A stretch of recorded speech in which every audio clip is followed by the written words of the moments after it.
lovely sessions that we have just to engage with the HR professionals. It would be a privilege to begin our day with a word of prayer. Would that be in order? So, could we pray? Father, in the name of Jesus, we want to say thank you for this morning and today. Thank you for the opportunity to do your will and your purposes. We want to commit this meeting into your hands. We thank you for every one of us that has joined in. We thank you for our chief guest. We thank you for our panelists. And we thank you for all the participants. Dear Lord, as we begin, we're praying for your wisdom. We're praying for your grace. Continue with us, that the purposes and the objectives of this webinar shall be fulfilled. Begin with us and continue with us. In Jesus' name, Lord, we pray. Amen. Thank you. Once again, we take this opportunity to welcome and acknowledge the participation of each and every one of us to this webinar. The webinar is essentially meant to listen and discuss issues on mainstreaming professional ethics among HR professionals. So we are grateful to the Commission, we are grateful to the Institute of Human Resource Management, ably represented by the Executive Director, Madam Kuresha, this morning for just putting up this together, and we're looking forward to very fruitful deliberations, fruitful sessions. Without much ado, I think I would want to first and foremost acknowledge the presence and the participation of our chief guest, who would be soon talking to us. That's the chairperson of the Ethics and Anti-Corruption Commission, His Grace, retired Archbishop Obohala. Karibu sana, Archbishop. We also want to take this opportunity to acknowledge the presence of our host, the Executive Director, that is Madam Kuresha of the Institute of Human Resource Management. Madam Kuresha, karibu sana. You'll be talking to us. Thank you. Thank you. We also want to acknowledge the presence and the participation of the Deputy Director, Education, Training, and Public Awareness, Mr. Gilbert Luhoba. Karibu, sir. We also want to acknowledge the presence and the participation of the Director, Preventive Services Directorate, Mr. Vincent Okongo. Karibu sana. You'd also be talking to us. Thank you, sir. It's also important to acknowledge the presence of our three panelists. Dr. Purity Gitonga, she'll be addressing us. Mr. Eric Gumbi, he'll be talking to us. And Mr. Frederick Mainda, he'll be talking to us. That said and done, it's also just important to remind us that why are we here today? We want to have a short time to focus on the role of our HR professionals in issues, ethics, and anti-corruption. Specifically, we want to raise the understanding of what constitutes corruption and its manifestations within the HR profession and practices. We want to explore the causes, the effects, and the benefits, if there are, of corruption prevention for ourselves and for the various organizations represented by the 145 participants. It's also an opportunity to equip our HR professionals as a very critical cog in the development of this nation with the knowledge, the skills of identifying and managing issues, ethics, and corruption within our institutions. We'd also want to take an opportunity to highlight and sensitize all the members of IHRM on corruption-prone areas within the HR function and what are the possible mitigation strategies. Last but not least, we'd also take an opportunity to just invite each and every member of the profession to support the fight against corruption and other unethical practices within not only your institutions, but as a country. So again, it's such a great pleasure to listen to you.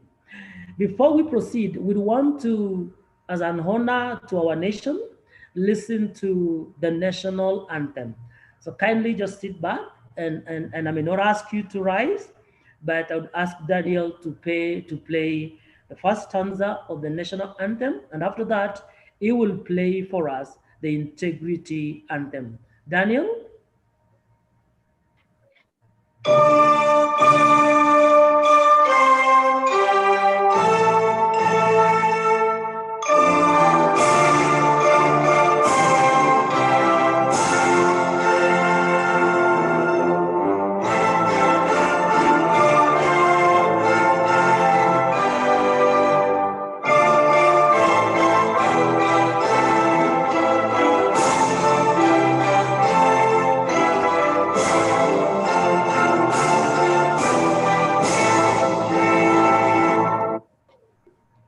Thank you.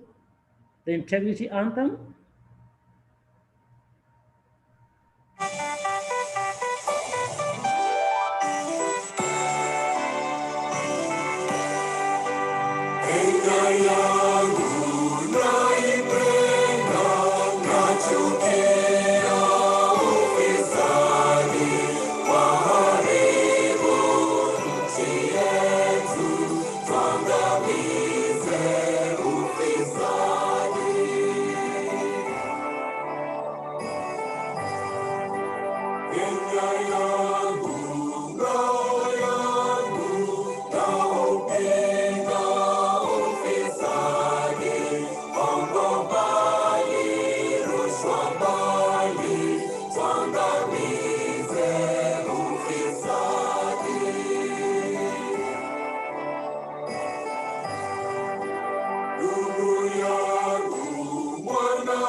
Thank you, Daniel, for ably playing the national anthem, the integrity song, just quickening in us professional professionalism and patriotism towards our nation in our all efforts to curb corruption and unethical practices. So again, it's my privilege to take this opportunity to welcome our Deputy Director, Mr. Luhoba, just to being the in charge of this of the department under whose armpit this program is, just to take a second and greet this congregation. And also after that, I'll request him to invite the Executive Director of the Institute of Human Resource Management, Madam Kuresh, to make our welcome remarks. Mr. Luhoba, thank you. Good morning, participants. Our chief guest, the Commission Chair, retired Archbishop Dr. Edward Wabukala, my director, Mr. Vincent Okongo, Madam Kuresh, representing IHRM, and all the participants. I think now we are about 172. I don't have much to say really, it's just to appreciate that this is a good partnership and that we continue working together to strengthen the HR function, because it's an important function in all the things that we do. I just want to welcome you and give it back again in the interest of time to Solomon to take us through. Thank you very much, Solomon. Thank you, Mr. Gilbert, for those able remarks. Then allow me to welcome Madam Kuresha, the Executive Director, the Institute of Human Resource Management, to make welcome remarks and also take the only opportunity to welcome all the members of the Institute. Madam Kuresha. Thank you, Solomon. And I would like to take this opportunity to welcome all the members who've joined. We are about 174 in this webinar. And I would also like to appreciate the Ethics and Anti-Corruption Commission for partnering with us for this very important and timely webinar. Within the profession, professional ethics has been increasing focus area for businesses and institutions, and almost all organizations have code of ethics. As HR partners who are partnering with the businesses, the organizations we support, and as policy holders, it's very important we devise mechanism to ensure everyone upholds those code of conducts. We need to ensure we have clear processes and procedures which are transparent. Like you may agree with me, almost all organizations have processes, but how they're implemented is not very clear to everyone. So it's upon us as HR professions to ensure that is happening and also support the organizations we serve on how to curb corruptions. Within HR, as you will hear from the speakers, corruption manifests itself in many forms, starting from how we allocate resources, how we recruit, how we place, how we even train staff, promote, appraise, and from the staff, you can look at it from even the forgery, the unethical behaviors, like workplace harassment, even something as simple as not following the process, like a document is detected when it's at the last stage. So as professions, what can we do to ensure that there's transparency and we curb those unethical practices? If you will allow me, let me now hand you over to the able hands of our speakers who have very diverse knowledge in this area.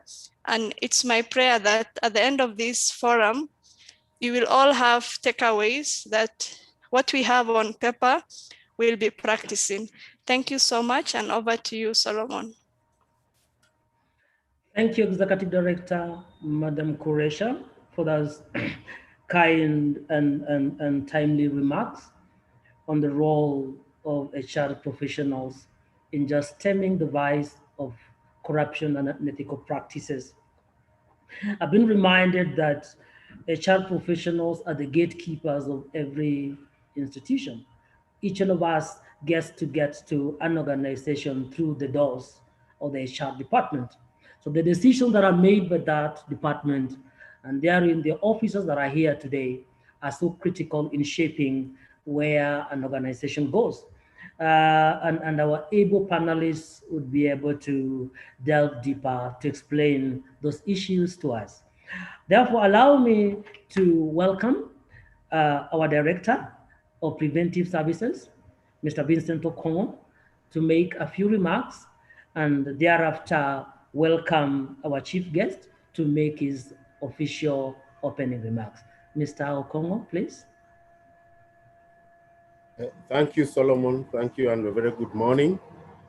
The EACC chairperson, Archbishop retired Eliud Wabukala, the executive director of IHRM, Madam Qureshi, the distinguished panelists present who are part of the commission team, both and also panelists from the IHRM, distinguished participants, my colleagues. Morning once again. Mine is first and foremost is to welcome you to this very important webinar that will help us to mainstream professional ethics among the members of IHRM, and more particularly to develop positive attitudes for, combating corruption in the profession and among professionals. As you are aware, the EACC uses a strategy to inculcate ethical culture and integrity among professionals And this regard, we work very closely with the Association of Professional Societies in East Africa, and other agencies and professional bodies like the Engineers Association of Kenya, the IHRM, among others. And the intention is to provide training and equip you with the tools to promote professional ethics among yourselves. We also wish that you foster a culture of intolerance to corruption as you go about your business in various fields. Of course, as you're aware, the UN Convention also expects state parties to the convention to facilitate training among professionals so as to combat and prevent corruption. So what we are doing today and what we have done with professionals in the past is in line with this particular convention and expectations. So ladies and gentlemen, this webinar will provide you, your members, with the opportunity to interact, share knowledge and experience on issues affecting human resource management, both in the public and private sectors, and especially on areas that will help to promote good corporate governance and also promote ethics, integrity, and anti-corruption. So we look forward to a very active, interactive session with you throughout this morning. And to kick us off, it is my humble honor and pleasure to invite His Grace Archbishop Retired Eliud Wabukala, who is the chairperson of the commission, to address the participants and also to officially open this particular webinar. Your Grace, karibu sana. Asante, Director Okongo, the chairperson of the Institute of Human Resource Management, members present, Madam Gresha, and to the entire team, who is the Executive Director of the Human Resource Management, distinguished HR professionals participating on this forum, facilitators from the Ethics and Anti-Corruption Commission, and all of us present and protocols observed, good morning. It gives me a lot of pleasure to join you today to officiate the opening of this online webinar, which has brought together, as I'm told, distinguished human resource professionals from across the country. I wish to welcome you all in a very special way and thank you for organizing and participating in this forum. I'm aware the participants will not only be trained, but will also have an opportunity to deliberate on matters, ethics and integrity in the HR profession. This is indeed a progressive development in making our professions ethically driven, especially this time when professionals are faced with allegations of impropriety in the course of discharging their noble duties. Friends, the Commission is committed in engaging professional bodies to enlist and foster support in the fight against corruption. In the past, the Commission held fruitful engagements with various professionals through the umbrella organizations. These professionals include the engineers, medical practitioners and administrators, lawyers, procurement specialists, accountants, among others. Professionals are often involved in giving opinions and advice in implementation of key programs and projects where massive resources are involved. It is therefore obvious that professionals hold a key in unraveling the mystery of the loss of resources appropriated by various projects. Statistics from our investigation reports on corruption matters have shown that every corrupt deal has a professional involved. And you see, professionals offer advice, they design projects, they do all manner of things. And therefore, every corruption that is investigated, behind it there's the hand of a professional. So it's against this background that the Commission recognizes the critical role you play in creating an ethical organizational culture that promotes ethics and integrity for the prudent use of resources. HR is very, very central in any organization. The human resource profession plays that strategic role in ensuring that organizations have appropriate quality, effective and competent human capital, and the right number of staff for optimum organizational performance. The Kenya 2030 vision, which aims to transform Kenya into an industrialized middle-income country, expects investment in the human resource that will drive the country in realizing that vision. In equal measure, human resource which is free from corruption and unethical practices will significantly contribute to the effectiveness and efficiency in the delivery of services across critical sectors of our economy. And in Kenya, as we always know, to realize the Big Four agenda, that is food security, affordable housing, manufacturing, and universal health. For me, that then translates into creating employment, which is the biggest problem we have in our country. Therefore, the centrality of human resource profession is key for the success of any institution or government. This is why ESCC is seeking to enlist and foster your partnership in the fight against corruption and the promotion of ethics at the workplace.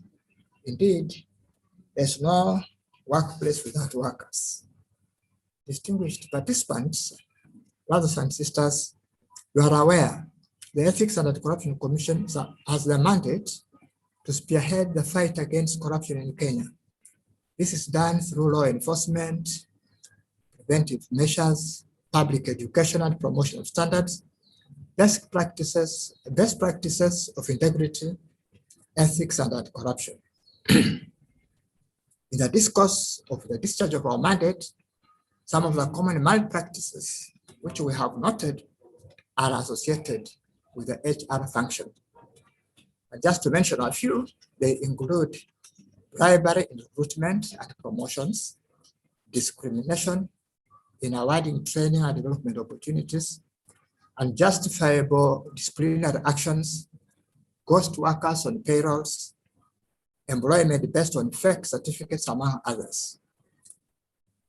As a commission, therefore, we are seeking the support of HR professionals to be able to prevent these unethical malpractices. We recommend adoption of stronger internal controls, automation of processes, risk management, strengthening of integrity framework in order to increase efficiency and help seal corruption loopholes. This webinar is coming in the wake of strengthened efforts in the fight against corruption in our country. However, according to our own survey, corruption still tops the list of major challenges facing the country at 49.4%, followed by unemployment, which is at 6.8%, and of course, following all that is poverty, which is 27.2%. It is also unfortunate that in our communities, 67% of Kenyans do not, can do nothing in the fight against corruption and unethical conduct. And we are told that only 5.8% are able to report corruption instances. So as you all go through this training, I wish to urge you all to consider making your own individual contribution in the fight against corruption. Now, I may want to highlight some of the areas of collaboration, which as I get through with our officers who are going to train you may consider. Some of these areas will include training and development. Consider joining our programs at the National Integrity Academy and our education, training, and public awareness programs that we roll out from time to time. I'm personally have benefited from from the training that the academy provides, and I will encourage you to be in touch with Dr. Purity here and the rest, so that you can take advantage of these courses. ESCC also offers advisories to entities, and therefore I will also encourage you to benefit from the program and the information that ESCC collects, which can be used to prevent and also to mitigate instances of corruption. You can also benefit from our systems review and corruption risk assessments that we make from time to time. While if you invite our staff and request that the systems which are in place be examined to identify the risks that are there, the loopholes that make corruption possible, so that you have you aim at seeing them. I think that's another area that will be of help for all of us. Also in the area of institutional codes of conduct, that you should adopt continuous alignment of your codes of conduct to the Leadership and Integrity Act of 2012. Our teams remain steady to work with you in considering the said code of conduct and or when called upon. Corruption control measures, I also urge you to continue empowering your corruption prevention committees, integrity assurance officers, and internal audit functions as critical internal control units to strengthen and bolster institutional performance. These are just a few areas I'm trying to mention, which you can see how we can collaborate. But as you go on with the training, you may identify other areas too. So dear professionals, as experts who provide HR leadership in the HR function, I want to request that you may consider the following. One, remain objective and impartial in the discharge of your responsibilities and endeavor to be guided by the rule of law at all times. I happened to actually start my young life in an HR function. My first employment in the public service was in the provincial administration department of personnel management, personnel department, under by then the provincial personnel officers. And I can also see how sensitive it is to be in this position because people come to you for various issues and you handle people's lives at that point of need, be they salaries, leave, employment, interviews, all those things. Therefore, it calls upon us to be objective and also to be impartial. Avoid institutional politics, and most important, uphold public interest in your work. The most important person at your work is your customer, the citizen, and that stakeholder. So the rest should not influence the decisions that you make as an HR person. Stick to the rule. I always tell people, I refer to the Bible, that when Jesus was tempted at that time in the wilderness, at the last point he said, "It is written." So the devil now left him because there's no way you can argue with what is written. Therefore, as a person working in the public office, follow the regulations, and if something goes that wants to tempt you, say, my mandate demands that I follow ABC. And I think for HR officers, this is very, very important. Always act in the best interest of your institutions and avoid conflict of interest. And lastly, create a conducive working environment. Mentor and motivate your employees as they remain the surest asset for your institutional prosperity. Perhaps I just want to repeat to you, just to mention to you, because we are in an ethics and anti-corruption forum as well, that as we fight corruption, there are also indicators of success and also indicators of challenges. And for us at ESCC, we have had challenges and also we have had occasions of success. For instance, I did mention this yesterday to the senators, that in the past 5 years, the Commission concluded investigating over 1,000 cases, and we have channeled them as we process them up to the DPP's office, up to 275 of them, securing 169 prosecutions, which was, for me, a good indicator of success by our officers. In addition, we have also recovered corruptly acquired assets, approximately 25 billion Kenya shillings, disrupted possible loss of another about 30.4 billion. And of course, at the moment, our officers are trying to recover unexplained wealth from public officers of about 25.5 billion. I'm just giving these figures to indicate how important it is. If we fight corruption properly, we can help in the development of our country. But a lot of resources are getting lost through corruption. And all of us as HR officers, we are part and parcel of all this network. And therefore, it's important that you have organized this webinar to learn from each other and also to share experiences of success and best practices. This milestone that I've just mentioned, I realized through the implementation of our current strategic focus, which is on high impact investigations, asset recovery, and corruption prevention. Despite this progress, the challenge of corruption remains one of the greatest threats to our country's development agenda. As I conclude, ladies and gentlemen, I wish to invite you to be agents of positive transformation in promotion of integrity in your institutions by abiding and adhering to various laws, to regulations and policies and guidelines that defines obligations of a public officer.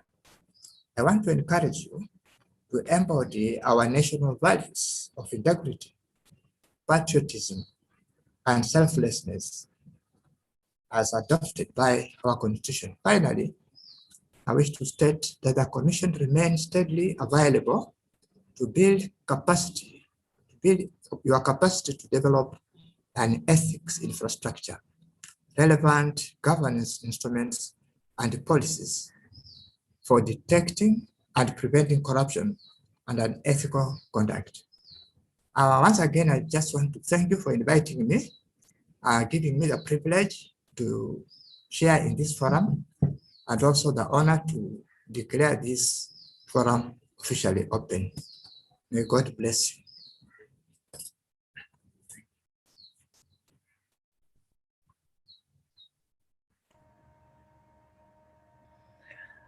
Thank you, His Grace, retired Archbishop, for those able remarks. We're so grateful to have had you around. Thank you again. We would request that you be able to stay till the end. Perhaps there will be issues that may be raised that would require your response. We're extending the same to Director Okongo and Deputy Director Mr. Luhobaba. Thank you so much for basically capturing the hearts and minds of what pertains to HR issues and what the Commission can do together with the Institute of Human Resource Management to deal with the issues and the challenges of corruption and unethical behavior. We are extremely grateful for you gracing this seminar. Allow me, therefore, just before we move to the next session, to acknowledge the presence of the Deputy Vice Chair, National Vice Chair of the Institute for Human Resource Management, Mr. Malakwen. I think he joined us later. Could you just raise your hand, Mr. Stephen, if you're there?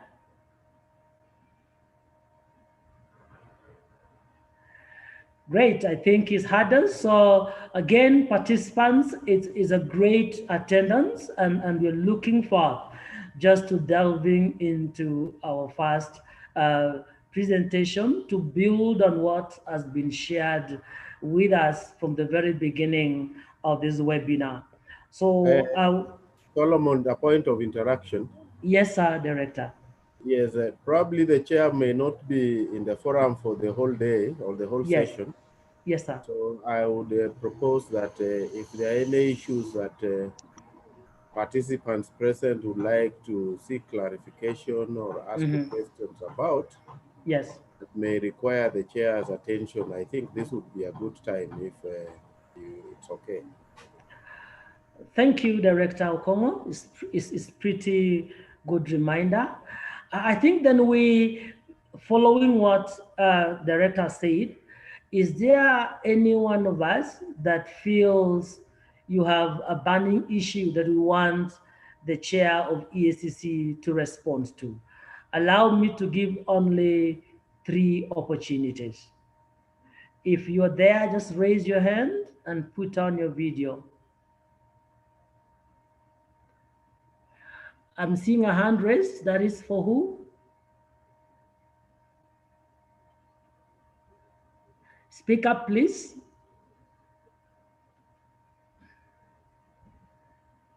I'm seeing 2 hands.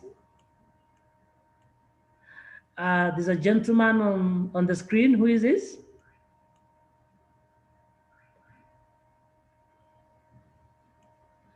He's smiling nicely. Do you want to raise an issue, sir? I think you're muted. Solomon, yes. This is Stephen Malakwen. Great. Yeah, this is Stephen Malakwen. Yes. Yes. Really, I want to. This is the vice chairman of the Institute of Human Resource. Yes. And I'm very grateful for this forum.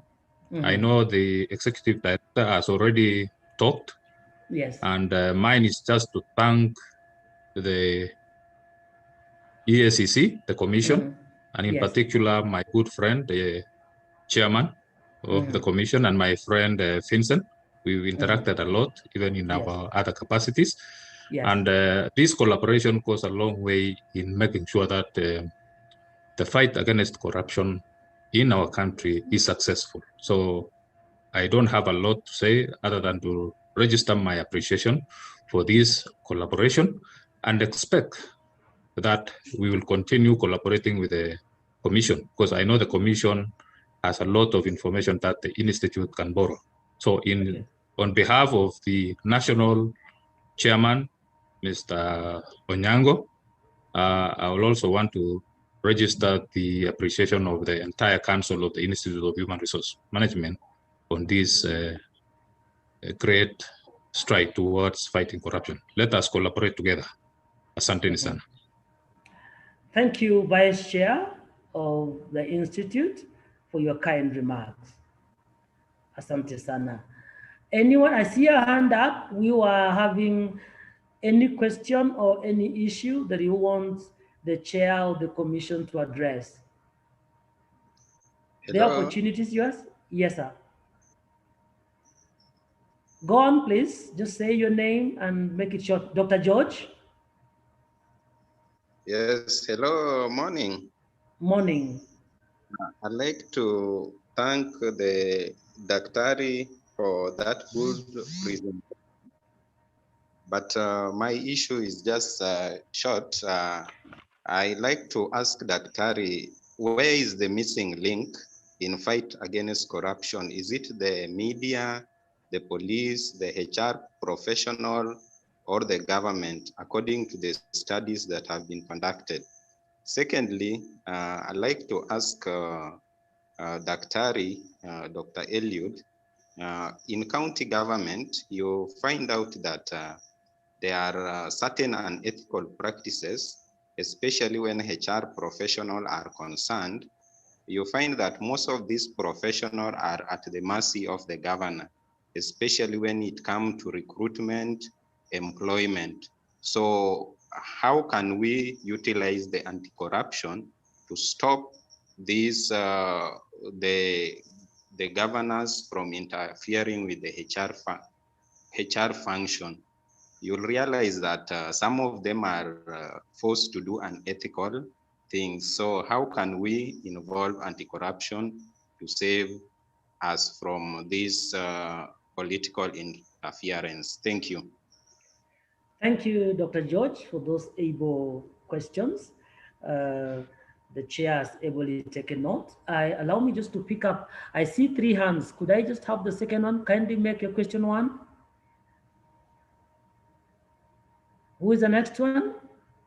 I can't see you because we are almost 200 plus. Just put on your screen and raise the issue.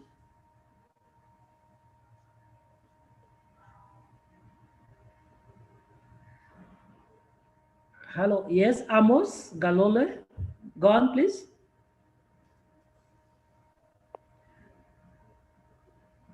Amos. Amos. Yes, how are you? Great, can you make it short, please? Yeah, my question is to the chair of the Ethics and Corruption about the report on the recovery of assets from the 5 governors, current and the former. I'm wondering why he picked the governors only, and we are aware through media reports there are some institutions whose heads have been charged or whose officers have been charged with corruption cases. So why highlighting the governors only? Or are they the only ones, or due to what criteria did they choose the governors? If there are other officers from others like state corporations, it is prudent they should be highlighted so that we get the global figure of the lost or recovery of the wealth. The other question is this webinar is targeting the HR, which is a good thing, but there are other professionals like accountants, procurement, engineers, who are also part of the bigger picture, or as he has rightfully said about professionals. I would encourage, or he should clarify if there are other avenues to seek the other professionals, because HR cannot act on its own independently. It needs the other professional for it to be effective in the fight against corruption. Thank you very much for giving me this opportunity. Thank you so much, Amos. The questions on asset recovery, so I target the governors only, and what are we doing as a commission to target other professional groups? Thank you. Last option, because of time, you'll allow me just to take one last option. Who is this?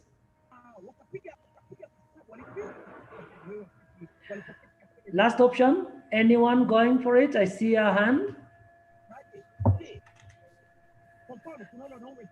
Okay, if there are no any other, but I would request, therefore, His Grace, I was been listening to the issues raised to address.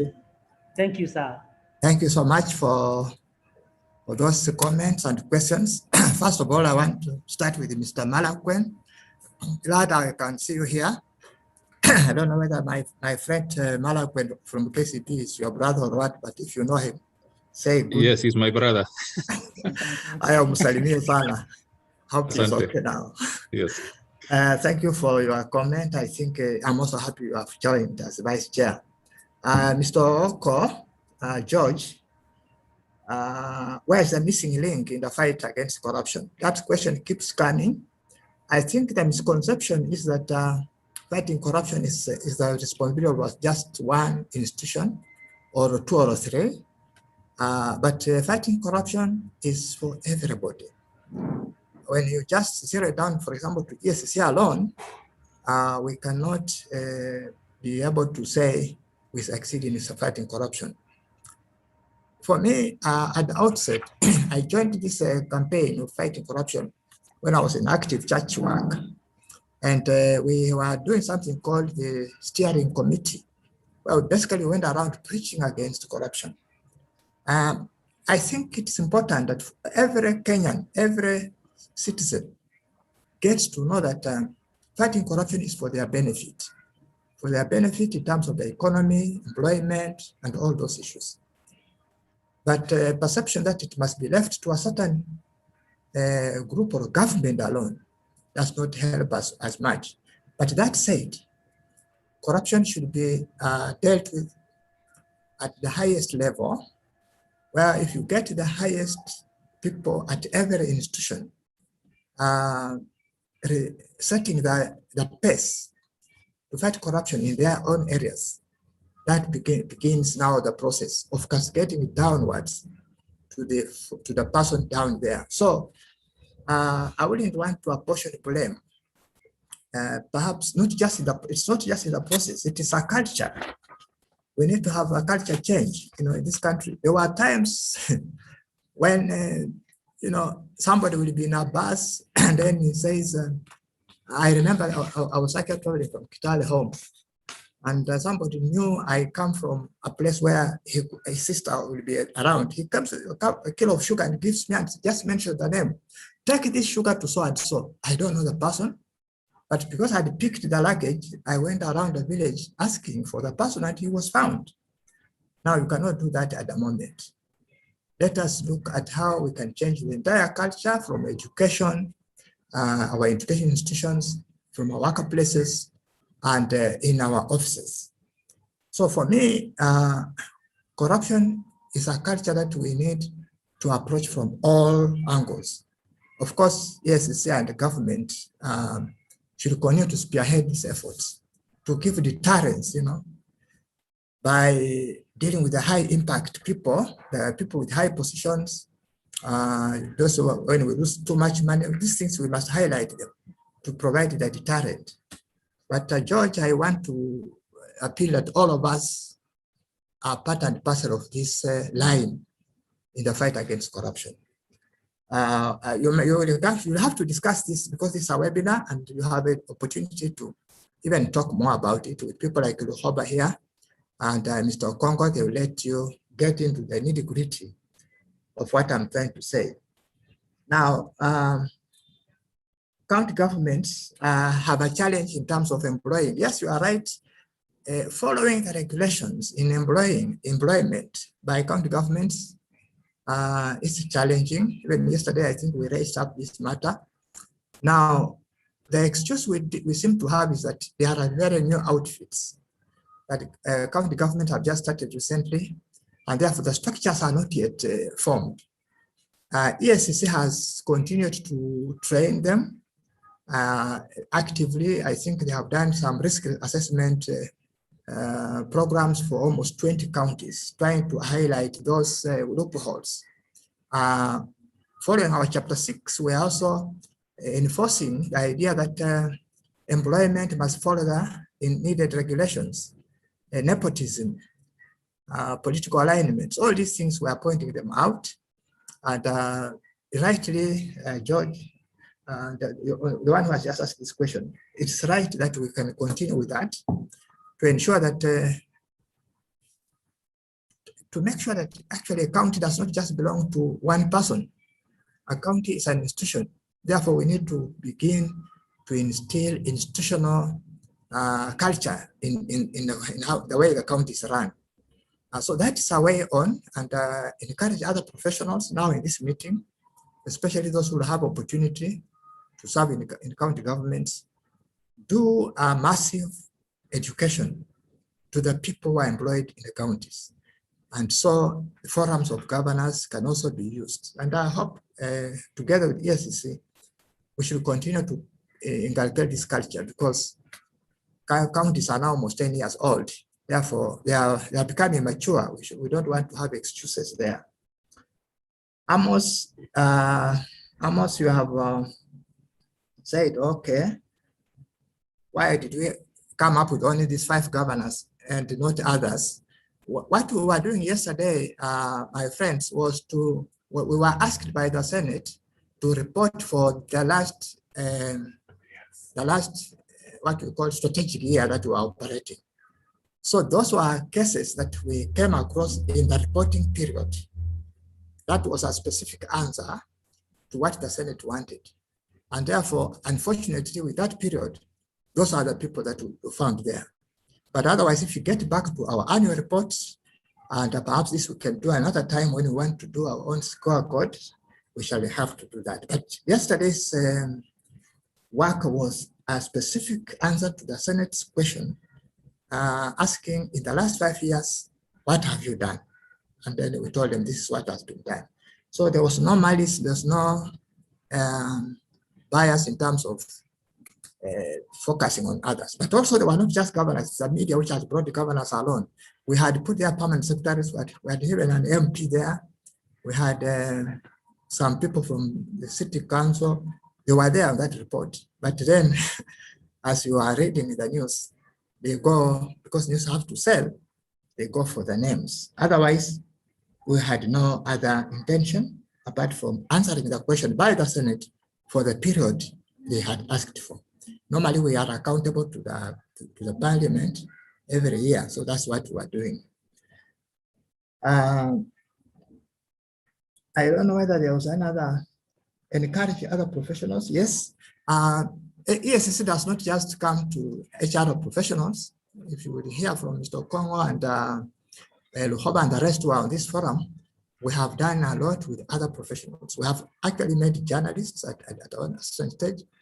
We have been with the entire forum of the professionals, and their programs targeted. So you are now part of that at this stage. But perhaps they will tell you that after here, they know where they are going next. So we are getting all professionals on board because they are very, very crucial in the fight against corruption. Sorry, I may not answer all your questions well, but I just pray that in your discussions, you bring up those ideas and let them form part of what our action plan will be. Thank you so much, Mr. Mahinda. His Grace, Chair ESCC, for those very precise and answers to the issues that the panelists have been able to raise. And as the chair has rightly put it, time may not be on our side to allow us, I allow him to answer all our questions, attend to all our issues. We are encouraging each one of us to make good use of the chat option.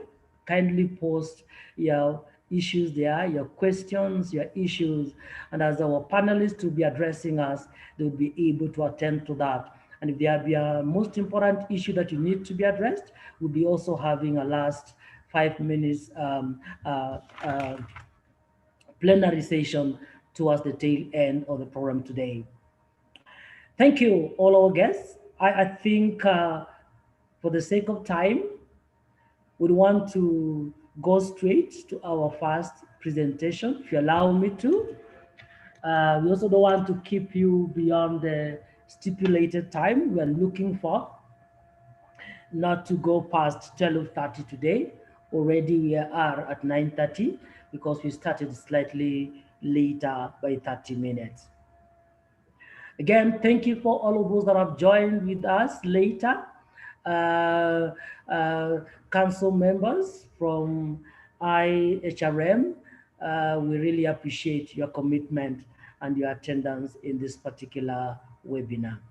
Now, I think I would want to give it to our first presenter. Allow me to introduce him to ourselves, Mr. Frederick Mahinda, who will be taking us on the first issue, manifestations of corruption and ethical practices in human resource management, risks, and mitigation measures. For our information, Mr. Mahinda is a senior officer currently with the Commission, is in charge of a division we call Sectoral Division that does training or capacity development or coordinates capacity building for both private and public sector institutions on issues, ethics, and integrity. More than that, Mahinda is quite an accomplished public servant with over 20 years work experience. He has worked before within the mainstream civil service in the Ministry of Labor and Social Protection as a principal human resource management officer.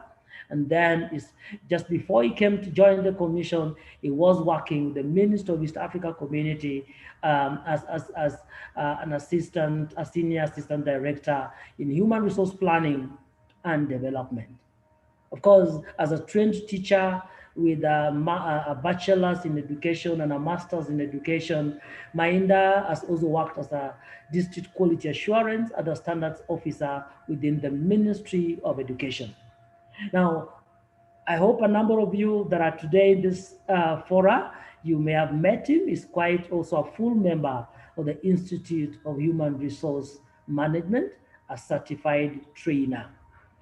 Beyond that, I think it's my pleasure to welcome Mr.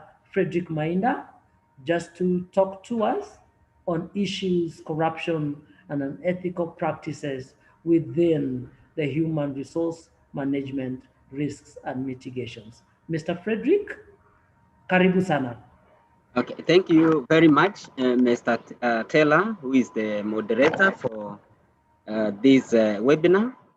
And I want also to thank the Executive Director, our chair from the Commission, and the other senior officers, including our director and our deputy director.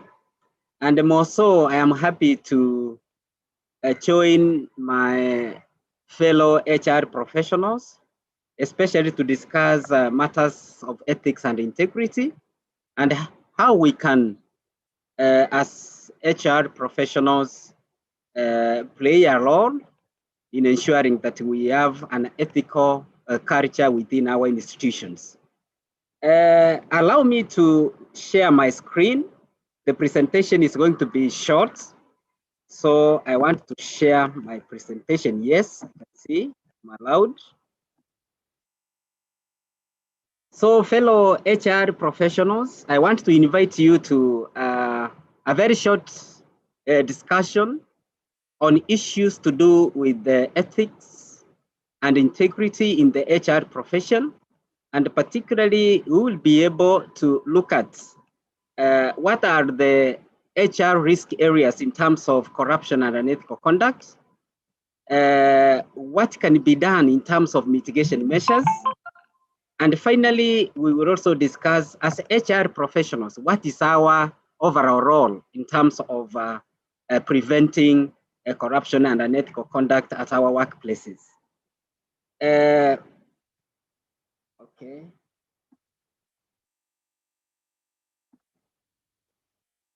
I think that one is better now.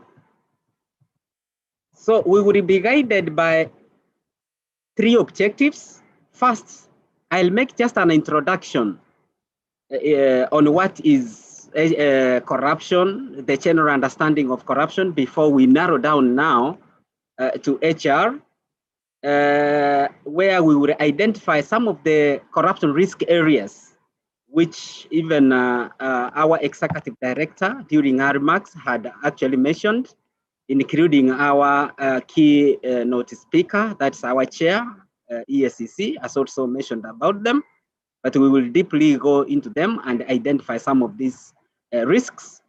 And also, more important, how can we mitigate against the risks? And if we will have time, we will also just have a discussion, a very short discussion on the common and ethical practices at our workplace.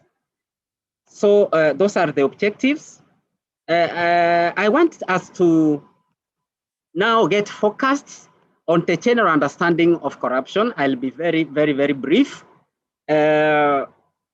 Corruption has been defined by various scholars as to what it is, and even various organizations have also tried to define what corruption is.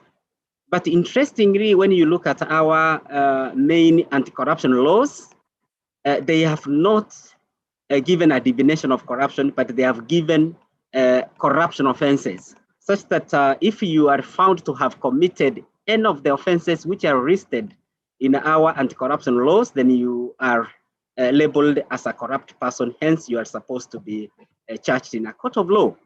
World Bank, let me start with World Bank, as they defined it as the abuse of power for personal gain, meaning that if you are an officer working in any institution, you occupy that office, maybe as a head of HR or as a head of HR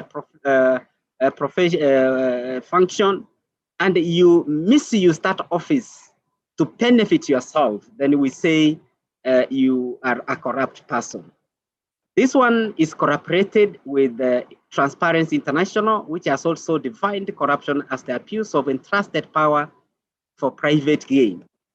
These definitions are very critical for us as HR professionals, and we are going to see some of the risks in HR, corruption risks, or even unethical risks in HR emanates as a result of us as professionals not taking our offices seriously to an extent that we misuse them to benefit ourselves and even our friends.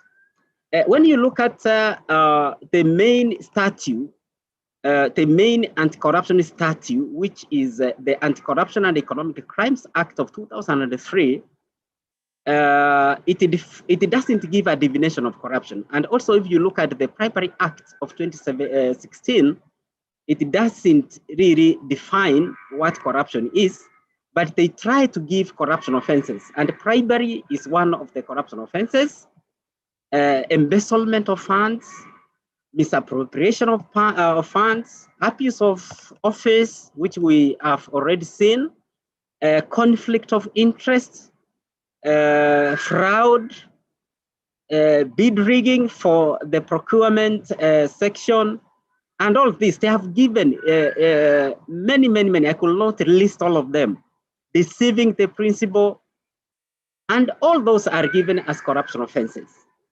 And now, the question is, as HR professionals, what are some of these offenses which have been highlighted in our laws do we witness in the HR profession? Maybe as we progress, we are going to realize some of these indeed are serious risks in our profession. Now, overall, where we have corruption obtaining, then the values, the moral values, the systems, the practices have been negated. Those practices which have been set for us to follow so that we can have an ethical environment or work environment have been negated. Then overall, we say where we have such kind of breakdown of values, the rule of law is not followed, the systems are not working, they are creating loopholes for corruption to occur and unethical conduct. It symbolizes then a breakdown of order, which will result to corruption occurring, or these other offenses coming in. Now, Steve Powell in 2004 summed corruption as emanating from pressure. You know, I am very sure that as HR professionals, even during recruitment, we get a lot of pressure from within, from without, you know, pressure. Then if you are not an ethical professional, you are likely to take advantage of any opportunity, any loophole to commit a corruption offense. Then Steve Powell said, when such corruption is perpetrated, in most cases, human beings tend to rationalize, to give good reasons for true reasons. So that is how Steve Powell looks at corruption, which he looks at pressure, loopholes, which we are calling opportunities, and the people not being rational because they are rationalizing the actions, which are totally against the law. Now, where does corruption occur? And this is very, very important for us as HR professionals, because we really need to look at how are we managing our HR functions, where procedures and structures are complex, tends to create a situation where people look for shortcuts. You see, and as HR professionals, we need to ask ourselves, are our HR systems working? maybe they are too complex for our customers. Until now, they resort to other unscrupulous means to get services from us. Where this delay of in service delivery is tolerated, we go back now to our service charters. What do they say as tools of managing our functions? Where we have such a kind of delay of service delivery, people tend to look for shortcuts. Where there's patronage in the form that before even you make that indent, before you declare vacancy, your CEO, your chair must have a say, must dictate, and you can't do anything unless the chair gives a nod. You see, there's no professional space to exercise your professional knowledge. Where such a kind of interference is a norm, then we say corruption and unethical conduct is likely to occur. Where there's impunity and reasonable requirements, we have talked about it, and check the discretion, and we're going to see this as a loophole which may result to unethical conduct and corruption in the HR function, where people are not following the regulations. You know, they are taking decisions without being directed by any regulation or policy, where there is lack of accountability and there are no control measures and no oversight. In such a situation, we say corruption is likely to occur. Now, having understood what generally is corruption and what predisposes individuals to commit the same, let us now turn to our major focus, that is integrity in HR. And I want to open this by saying that integrity is among the most important qualities HR professionals are supposed to look for when they are employing an individual. To us as a commission, we take the integrity of the staff we bring on board to work in the commission very seriously. It is in fact very important that before even we consider the academic qualifications, we need to find out what kind of person is this coming to work here. Because if the integrity of that person is that which is desirable, then you will have sorted so many issues, so many problems of ethical and ethical conduct in an institution. So, and that's why we say that staff who have integrity will require minimal supervision. Now, let us look at Warren Buffett. What has he said? This is when I searched in the internet, I realized that is among the very wealthy people, the richest people who have businesses all over the United States of America and even outside. For him, when he was asked if he was to hire a person, what qualities was he to look for? He said he will look for integrity, intelligence, and energy. But he qualified his answer by saying that if the person do not have the first quality, then that person is likely to kill you. It's likely to kill your institution. And shortly we are going to see some illustrations. If you look at the illustration I've given, I just picked this. There are many we can give.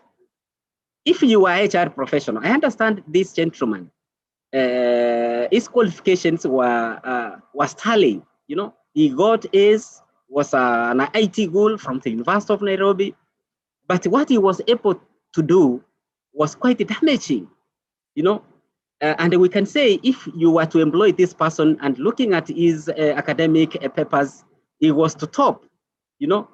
But you see, what he was lacking is what we are underscoring as HR professionals as integrity. Now, look at this. I understand these three gentlemen were brothers, and they scored very highly. And these are the gentlemen who dug a hole in one of the KCP branches and ended up taking a lot of money from the bank. What am I underscoring? that as we bring on board staff or new staff to our institutions, we really need also to take a step forward, an extra mile to really scrutinize the integrity of these fellows we are bringing on board, because these are the people who will perpetrate corruption, unethical conduct, and make the institution lose image, lose even revenue. I want now to turn to the focus of this webinar, and that is the corruption-prone areas in HR. In EACC, sometimes we say the wet areas, you know, the areas where which are mostly associated with corruption. But I want to underscore one thing here, that any department, any section is a potential candidate for unethical conduct and corruption. What is important is what kind of people have you put in those departments or in those functions? And that's what we have already underscored, the integrity. So these are just an illustration of the areas which are likely to be prone to corruption and unethical conduct, starting from human resource planning. I am glad our executive director talked about this. Our experience in the fight against corruption has shown that, or we have come to know that, or to learn that the stage of planning is very critical. Where we allocate resources, corruption starts from there.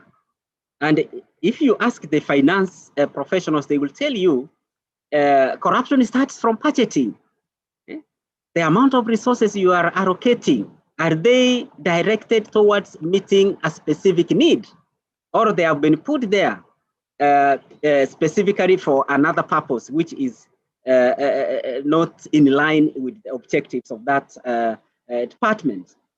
So human resource planning, in terms of declaring the vacancies, analyzing the staff needs, allocating the resources for the same, experience has it that this is where, in most cases, an ethical or corruption starts from. Recruitment, promotions, transfers, training and development, discipline, payroll management. For those who come from the public sector, this financial year, there is a target on on conducting a CRA, a corruption risk assessment on payroll management, identifying the corruption risks and coming up with mitigation measures on the same. So payroll management, personnel registry, and we are going to see in detail some of these areas, some of the practices we are calling corrupt practices or unethical conduct, and how we can mitigate. Now, what are some of the loopholes which result to corruption and unethical conduct in the areas I have mentioned? One is unchecked discretion, especially from those who make decisions in terms of recruitment and in terms of budget for the HR function, particularly also even in transfers, in deployment, and even discipline, where we have unchecked discretion, where policies are not followed to guide decision-making to an extent that decision-making in these critical areas are left to the whims of those in authority, then this is a loophole. You know, this is an opportunity for corruption to occur. Inadequate HR policies and guidelines which guide specific functions of HR like recruitment, promotion, and the rest. And actually, one of the functions of HR is to come up with HR policies which guide the practices and generally the function in an organization. So where we have inadequate, they are there, but they are inadequate, they are not reviewed from time to time to correspond to the changing environment, then it means that, or it is likely to create a situation where corruption can occur. Also, where we have, especially when we come to training and development of staff, we are told that, or it's a requirement that we are supposed to carry out a training needs assessment so that we can be able to come up with the courses which respond to the organization's needs and the individual needs. Otherwise, if we don't have frequent training needs assessment being done in an institution, then we are going to see a lot of unethical conduct and even corruption in this area, non-existence of job descriptions and specifications where we don't have the same. This one is likely to create room for some undesirable practices in the HR function, weak institutional HR operational structures. If we don't have committees, HR committees, it's a requirement that we have HR committees which oversee the operations or specific areas of HR. Lack of clear schedule of duties.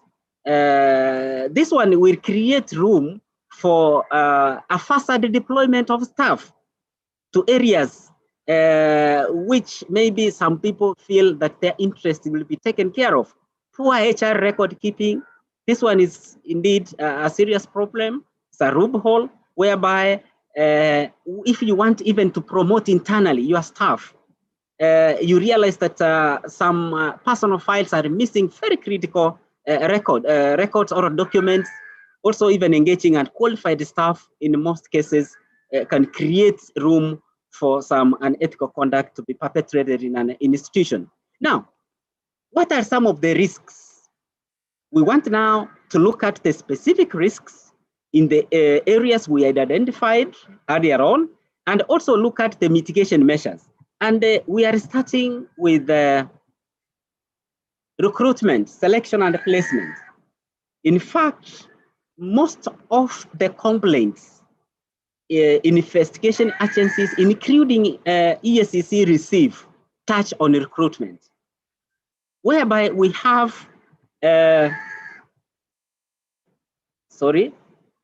we have risks like bribery, you know,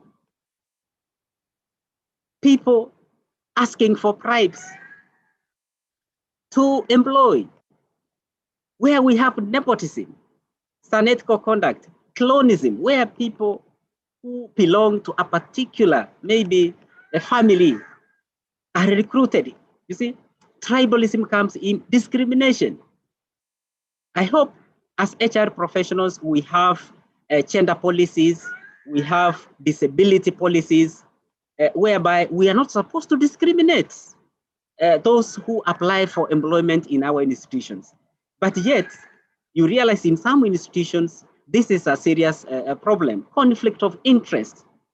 You know, later on, you will be taken through compliance to Chapter 6, and this one will come out as a very serious issue, a conflict of interest in every work we do in any institution. Long placement, ghost workers, these are some of the risks. You know, if as HR professionals, we not, or we are not able, or we are not adequately prepared to put in place measures to strengthen our functions, then some of these risks are likely to penetrate into our function. Now, what can we do to mitigate? We have proposed, you can propose more. These are just a few to mitigate corruption risks in recruitment. We are advised to advertise all jobs. And somebody has talked about county governments.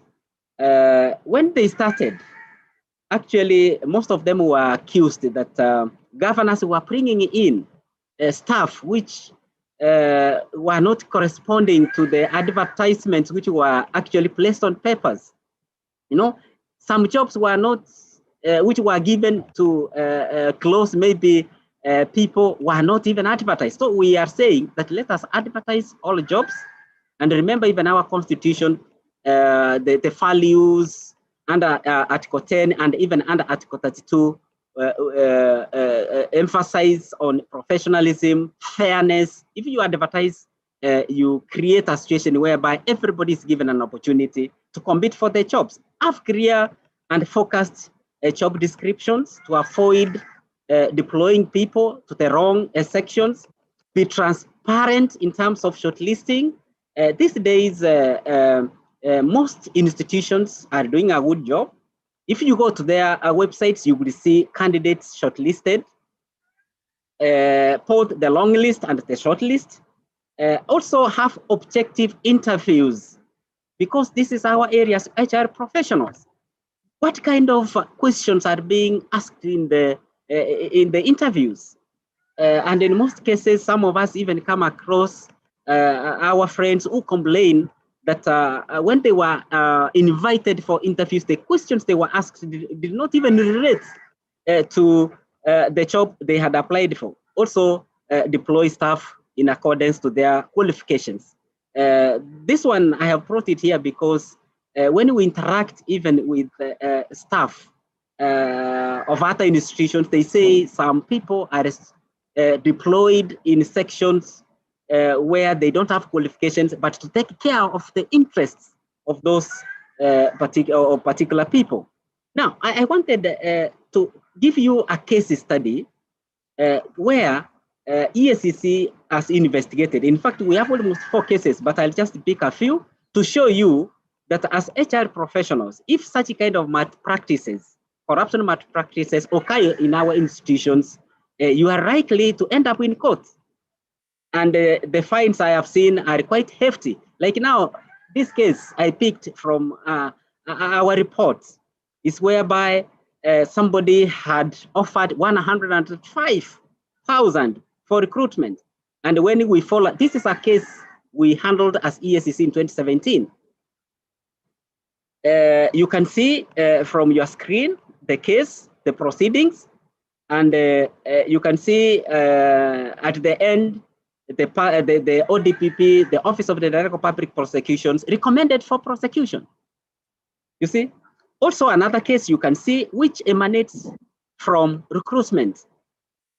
You see? In a county government, if you look at this case, it is a classic case. I wish you will get these notes later, that even the positions which were given to people were not even in the advert, you know. And unfortunately, we had even in the counter service board people involved in this. Another case, you can see at the end, the perpetrators were recommended for prosecution. And I want to note that at this point, remember when we say perpetrators, remember an HR professional must be part of these people who were prosecuted. Another case is the one I have already highlighted here, there, but I wanted to give a classic case.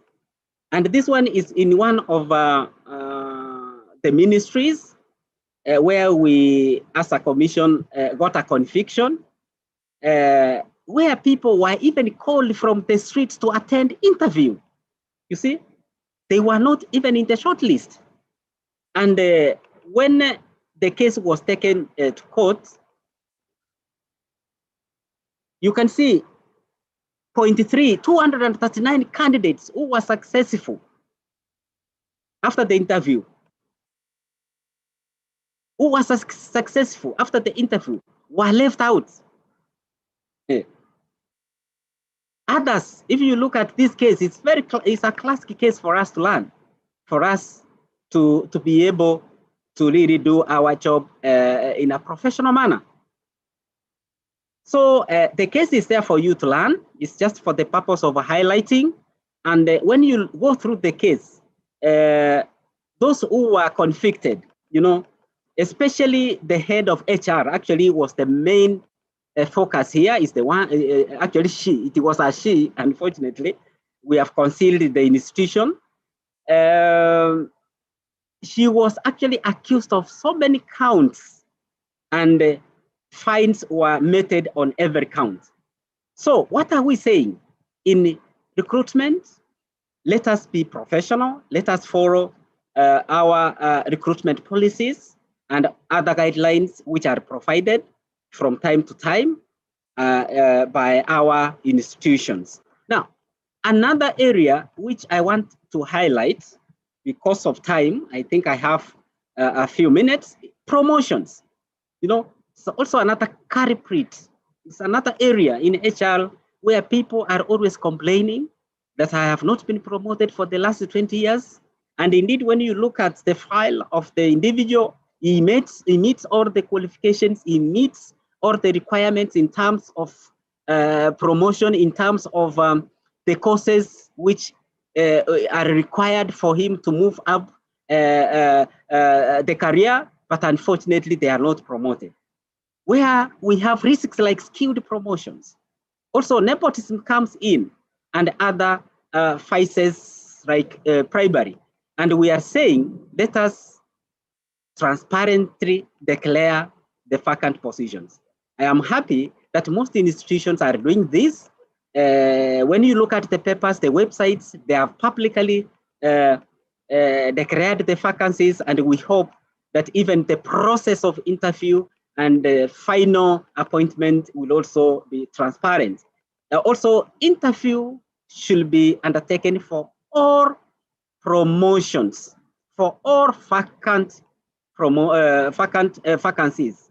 You know, don't appoint people without interviewing them, without inviting them for interview transparently, because that one will be quite skewed. Also, implement the career guidelines as HR professionals, because in most institutions or in some institutions, HR guides, of course, gives professional opinion, but those who make decisions tend to negate what is provided in the career progression, and they decide that this person and that person should be appointed.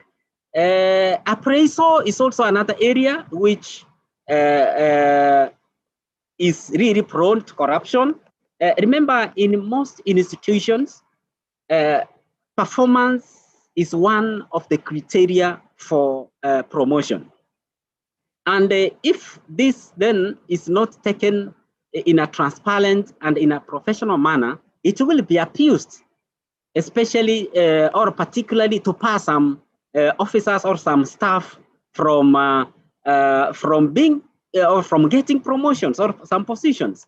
And that's why it's very important for us as HR professionals to also think about this. Abuse of appraisal tools. You are not following the tools which have been given to guide in appraising staff. We also give maybe your ratings or subjectively to favor particular maybe staff.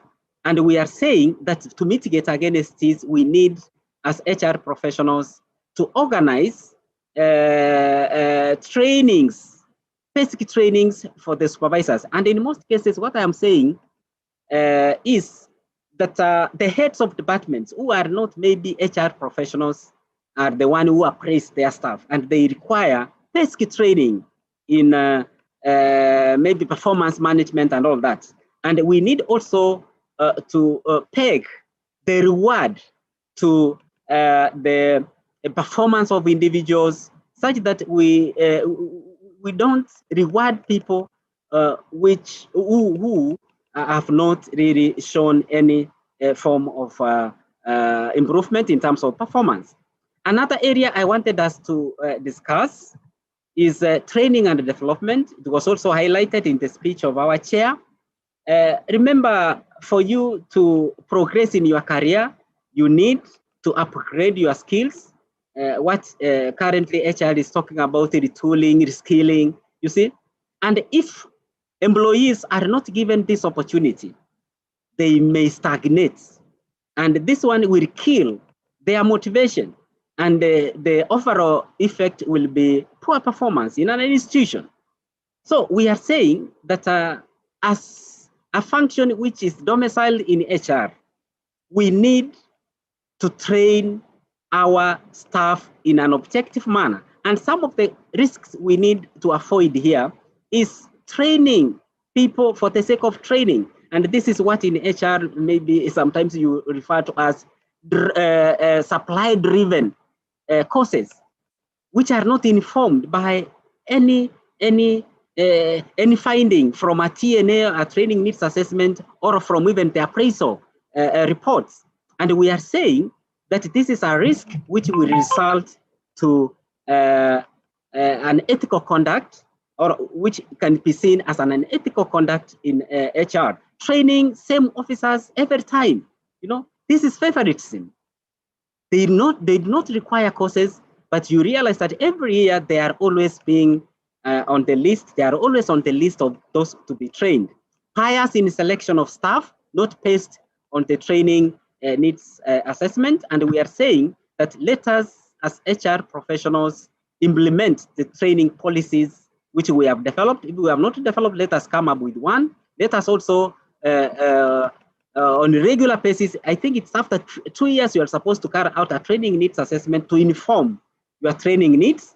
And let us inculcate a culture of integrity when we are inducting and bringing on board new staff.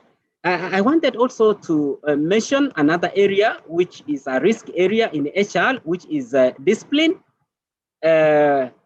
Remember, as HR professionals, you are aware that when we are downsizing, some of the criteria we use is maybe discipline and other maybe criteria. So if you get that there's a staff, there's an employee who is always appearing before the disciplinary committee, then that is a ripe candidate for maybe retrenchment when such a time comes. And that's why you realize that if discipline procedure in an institution is not taken with a lot of seriousness, then it is prone to abuse. And we are saying that in some instances, there is selective application of disciplinary action, maybe targeting some staff who maybe in one way or the other, somebody wants to get rid of. There's the discrimination in the disciplinary process, there's victimization, and we are saying to mitigate against this, let us have a documented disciplinary procedure, let us have a disciplinary committee, and those who are in this committee must be those people of integrity. They should be vetted, in other words. Now, we are also talking about payroll management. And we have realized that institutions are losing a lot of revenue through the payroll, you know, and this is a risk area we are talking about here. And we are saying that some of the risks include failure to remit statutory and other deductions, you see, deliberate delay, you know, deliberately delaying paying salaries, advances which have been legally authorized. There is also loss of funds by paying, making fictitious payments through the payroll. You see, this is where we have a problem in some institutions. Also introducing even ghost workers. Somebody mentioned somewhere in where I was attending a meeting that there is an officer somewhere in another institution who even who actually promoted himself, gave himself a higher job group, and for almost 1 month or two, he earned salary of a higher job grade. This is loss of funds through the payroll. Ghost workers are introduced on the payroll and they are not existing. You know, these are possibilities. They may not happen to in our institutions, but those are some of the risks as HR professionals we are supposed to look to be careful about. Regular payment audits, payroll audits should be done to mitigate. Those payroll managers. Let us be those who authorize the payroll for it to be used for payment. Let it be scrutinized. Let us not be in a hurry so that we can be able to identify some of these bad practices. Registry, you may realize that HR is the custodian of personnel records. And it may be a surprise to you that this area has been flagged as a risk area. It is indeed a risk area because we really are in charge of very crucial records. If not well managed, they can cause a lot of problems. And these are some of the risks: unlawful destruction of records. Even some files get lost. Some folios get lost. Files are deliberately misplaced. You know, somebody can deliberately hide a file. Maybe that file is required for somebody to be disciplined, for somebody to be promoted. And these are some of the risks, unethical risks. Primarily can be given to somebody in the registry who is in charge of these records. And they can do all these manner of unethical practices. Now, let us automate. That is the mitigation measure we are proposing. When I was in the central government, there was a program which was started to mitigate, to automate all records. All records. I don't know whether it is progressing. Leakage of confidential information, tampering of records, all those. I want now. I am almost. This is almost the tail end of my presentation because of time. I highlighted, it's important for us to highlight some of the common unethical practices across the institution, which HR is supposed to be aware of. Lateness, absenteeism, extended breaks. You know, somebody goes for lunch at 1, comes back at 4, you know, misuse of official time, harassment of all forms. It's good that it's a requirement that any institution, I understand now, the requirement of an institution to have 20 employees to have a sexual harassment policy has even been brought down. The number has been brought down, that if you have maybe 5 and above, you need to have that policy. There is pooling, there is violation of organizational policies. All of these are issues that HR needs to be on the lookout. What is our role, finally? I picked this from the investigation bureau of Singapore. Remember, Singapore is one of those countries which are least corrupt. And they are saying that for HR to mitigate generally against corruption and unethical conduct, you need to establish procedures, especially to provide for reporting of corruption by assuring that those who report, the one we are calling whistleblowers, are protected. Also, sensitize your staff on these matters of ethics and integrity. Maybe they are not aware. Introduce job rotation in those areas which you feel are highly prone to corruption. Rotate. Don't keep people or staff doing the same work throughout the year. Do job rotation. Also enforce codes of conduct. And when you are making any decision to maybe advertise a job or to discipline an employee, please be guided by data. Set also, as HR professionals, let us set the tone. Let us be role models. I want to stop there, and thank you very much for your attention. I'll maybe invite some questions during the plenary. I take it back to Mr. Taylor. Thank you very much.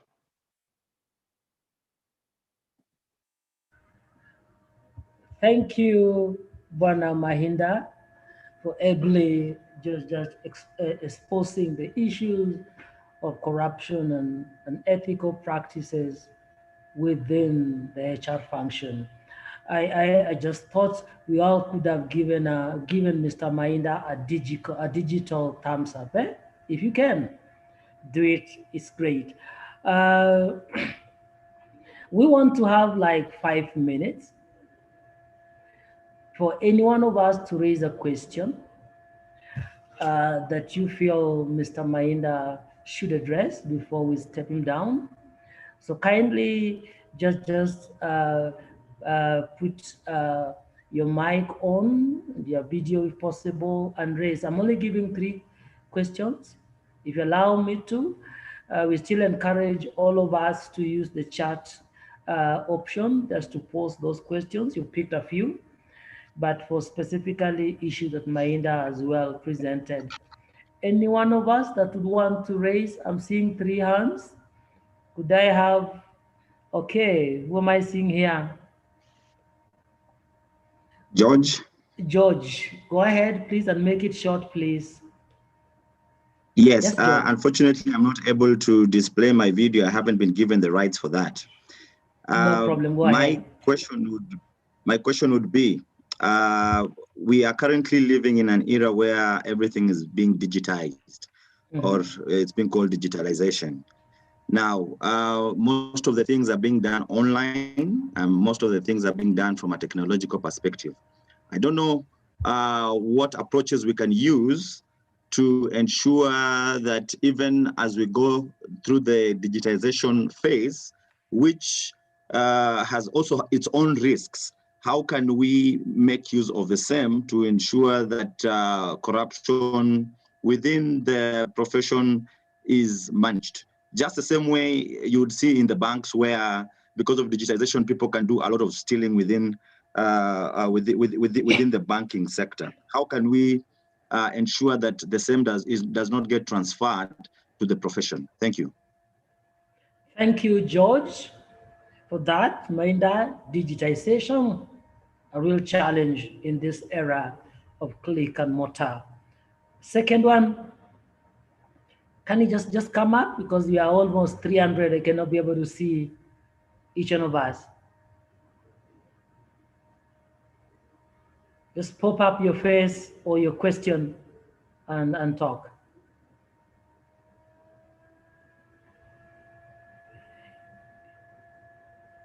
A number of us are appreciating the depth of Mr. Mainda's presentation. We are so grateful, Mainda, and we are looking forward to moving these ideas from our minds to our hearts.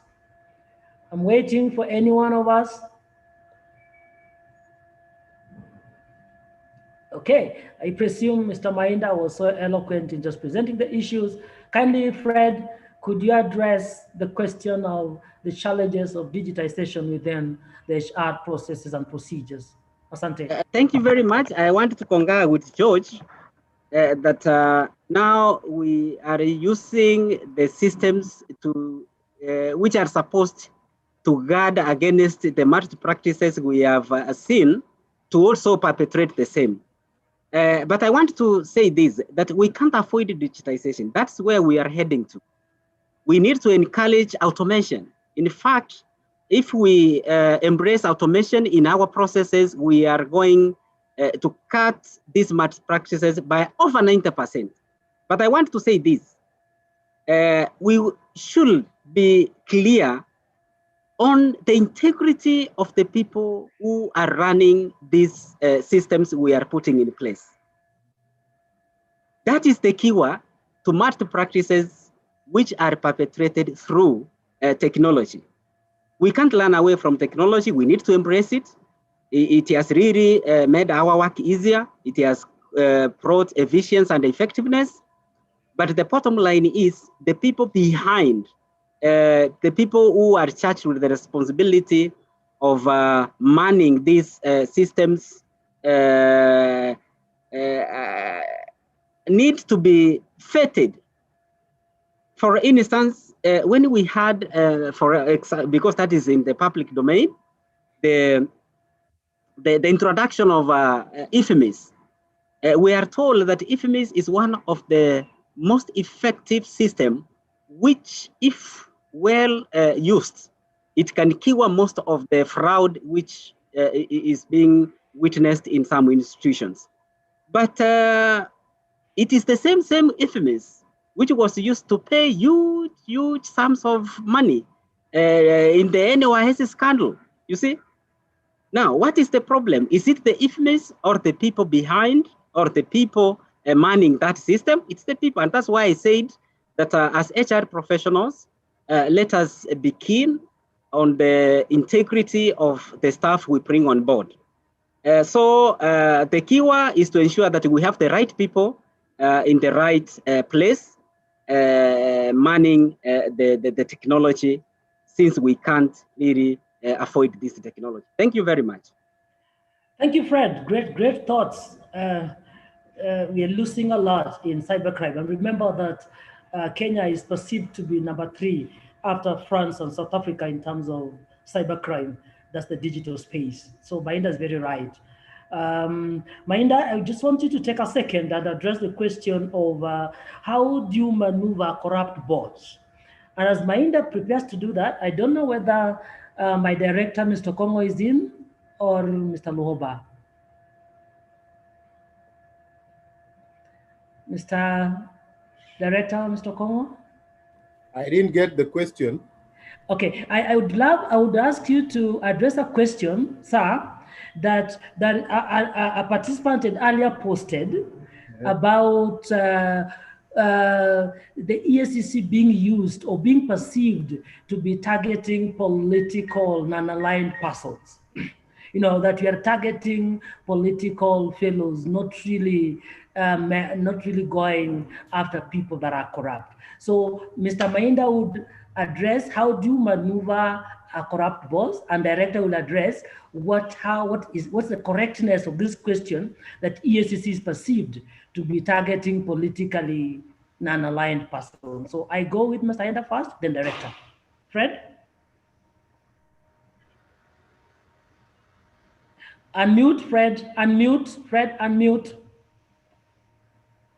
Okay, thank you, Mr. Taylor. Sorry for that. You talked about a corrupt board. Boss. How do you maneuver a corrupt boss? That's a very interesting one. And I know it has been asked because of the experience of not only HR professionals, even other professionals where they are under pressure to do some unethical things in the organization, and yet you are being directed by your boss. The only thing I can, the only comment I can make is let us remain as professional as possible. And as HR professionals, you are aware that you are the internal professional consultant on matters of HR. So try as much as possible to have a good working relationship with your boss, but make it very clear that whatever he directs you to do should be within the law, should be within the policies and the practices. So if he's too much on you, I think in the next presentation, Mr. Eric Ngumbi will be able to highlight on issues of how do you handle orders which are unlawful. But the bottom line is, please remain as professional as possible and give the correct information. Thank you very much. Thank you, Fred. Yes, Director? Okay. Now, EACC is perceived to be targeting non-aligned. Aligned to what? That is the first question. Interaction, please. Aligned to what? Then 2, we have a mandate to tackle the vice of corruption in all its forms. And we give no apologies in investigating cases of corruption that have been reported to us by Kenyans. That needs to come very clearly.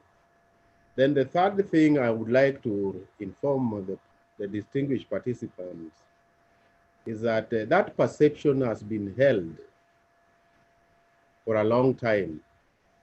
But I also can confirm that it is not based on any empirical evidence. It is advanced by people who feel aggrieved or think they are being targeted, using political platforms to disparage the commission in undertaking its mandate. In fact, if you look at the cases of corruption fight globally, the perception is held in every country that governments just target, people on the other side if that is what is also being perceived here, or their opponents, and leave alone their own people. From where we sit and based on our experience, that is not true. And I want to inform our HR experts here that we'll challenge anybody who has evidence to that effect to come forth. Because corruption cases are reported by EC as a mandate to investigate those cases. We have sitting cabinet secretaries, sitting permanent secretaries, sitting heads of state corporations, and senior officials of government under investigation, serving the current government.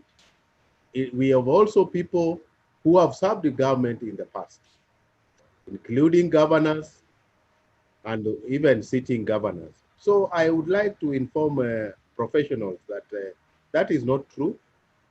And it is just important to, it's just important to focus and put our eyes on the ball and not be distracted by political statements out there. Because once we take sides ourselves, it will not matter what the EACC is doing.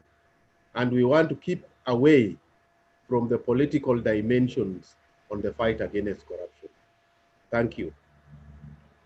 Thank you, Director, for ably answering that, and Mr. Mainda for addressing the questions raised. True, corruption knows no sector, no individual, no position, no organization. It can occur, it can affect each one of us anytime, any day, so long as we give it an opportunity, whether you're politically aligned or not politically aligned. Thank you, Director. Again, Fred, thank you for your time. It's almost 10:40. I want to suggest that we have a 5 minutes break. Would that be okay? Just to stretch. And we don't log out, the 300 plus of us, so that we are back exactly by 10:45 a.m. Is that okay? 10 minutes. 5 minutes because of time. 10:45, would that be okay for us, sir? It's 10:37. Can we come back at 10:45 a.m.? Okay. Okay. That is fine. Please don't go far, don't log out. We're looking forward to the next presentation. Asanteni sana for keeping it well.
Okay, it's again, welcome back, ladies and gentlemen. It's almost 10:45 a.m. And as we did promise ourselves, we don't want to keep each one of us later than necessary. You have sat from 8:30 a.m. And we want to move to the next level if you permit us to. And I just love the discussions and the numbers that have tuned in to this webinar. We are looking for that it's not just going to add to your professional scorecard, but it's also challenging you to consistent professional behavior as a HR practitioner within your institution or within the country. Allow me, therefore, to bring on board our next presenter, Mr. Eric Gumbi. Eric, you're around. Could you show us your face? Great. Thank you so much, Mr. Teller. Asante Eric. Mr. Eric is an accomplished lawyer. He works with in a directorate within the commission called Leadership and Ethics Directorate. Is currently an acting deputy director within the Ethics Development and Monitoring Division. So you can be very sure has vast experience, not just in terms of legal issues, but also in terms of training, and will be able to share with us issues that are pertinent to this animal, the declaration of assets and liabilities, the conflict of interests, and any other matter that surround the legal issues within the HR practice. So allow me just to invite Mr. Eric Gumbi, who is very able to explain issues that are related to legal matters within your profession. Eric, you're so welcome. Kindly, the floor is yours for the next 40 minutes. Eric? Thank you, Mr. Teller, and good morning, ladies and gentlemen, the HR professionals that you have in the country. I welcome you to this session where we are to appreciate what is it that Chapter 6 of the Constitution provides and what our role is in our capacities as managers of the human resource management functions in ensuring that the aspirations under this chapter are realized. So within the 40 minutes, ladies and gentlemen, I hope everyone is able to see my slides.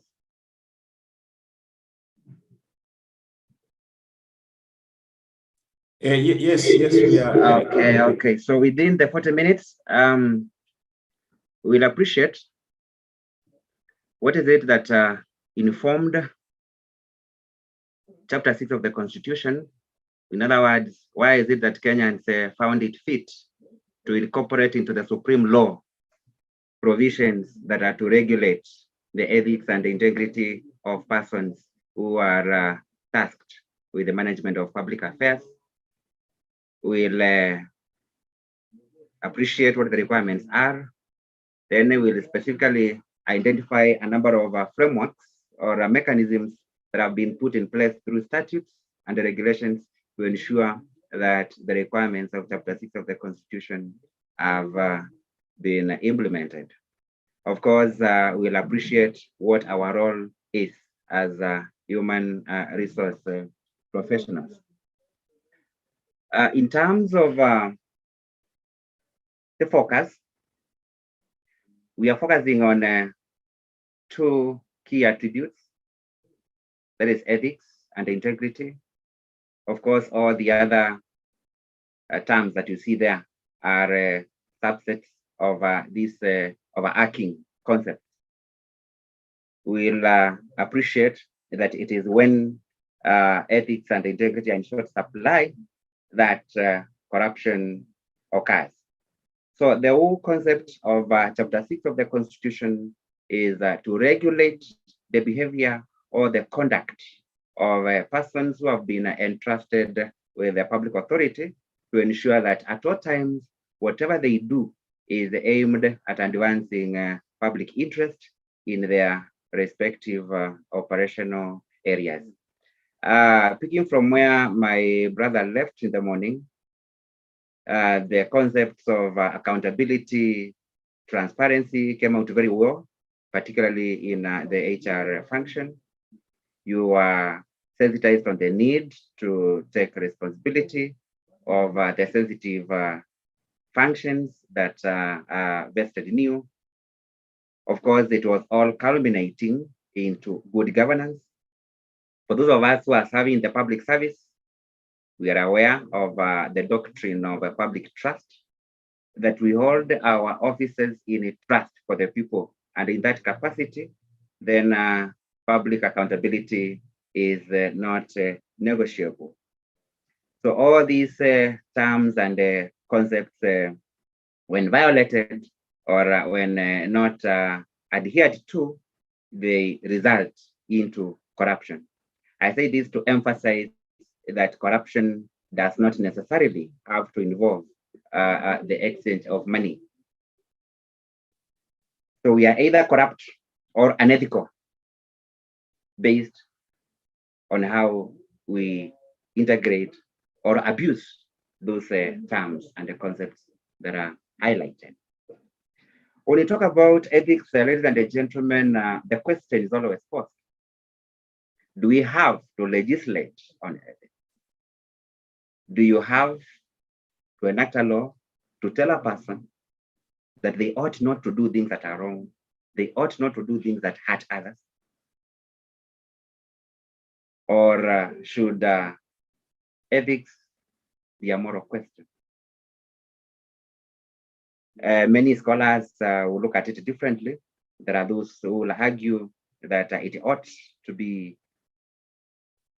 a moral question, that it's purely a moral issue, because the human being is bequeathed with the conscience, and the one ought to know that they have an obligation of a moral nature not to engage in activities that cause harm to others.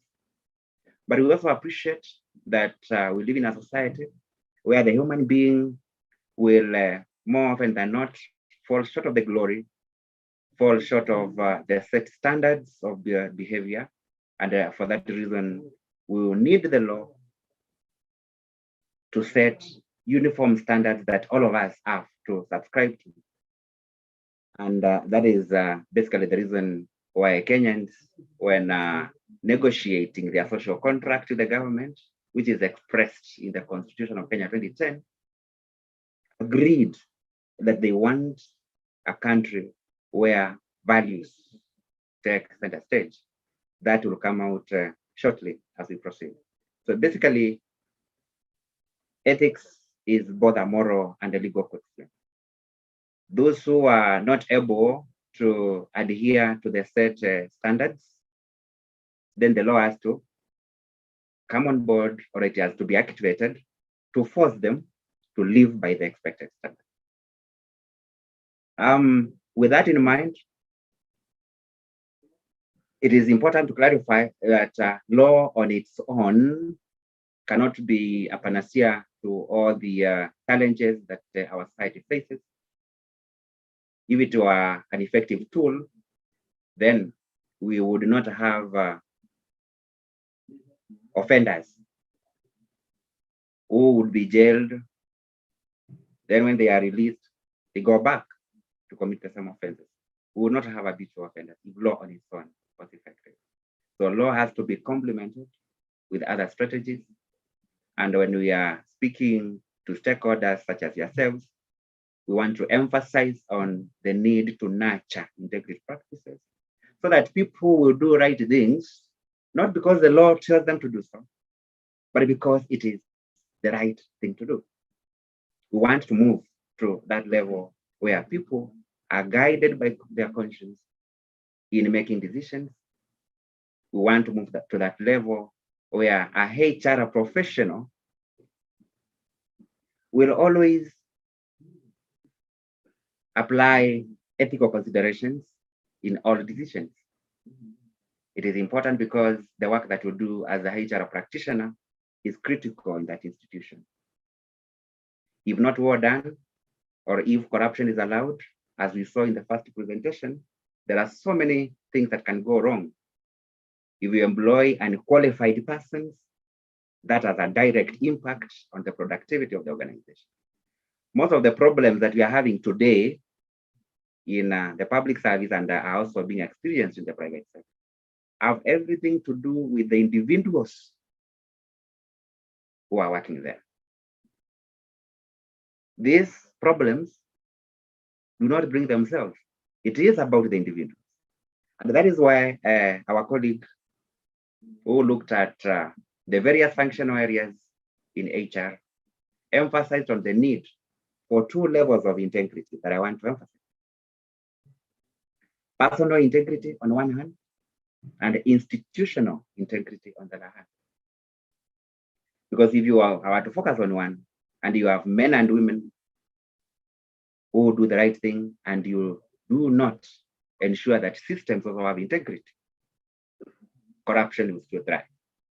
On the other hand, if you are to have strong systems, but again, you have individuals who are inclined to engage in corruption and unethical conduct, again, you have still not done what is expected.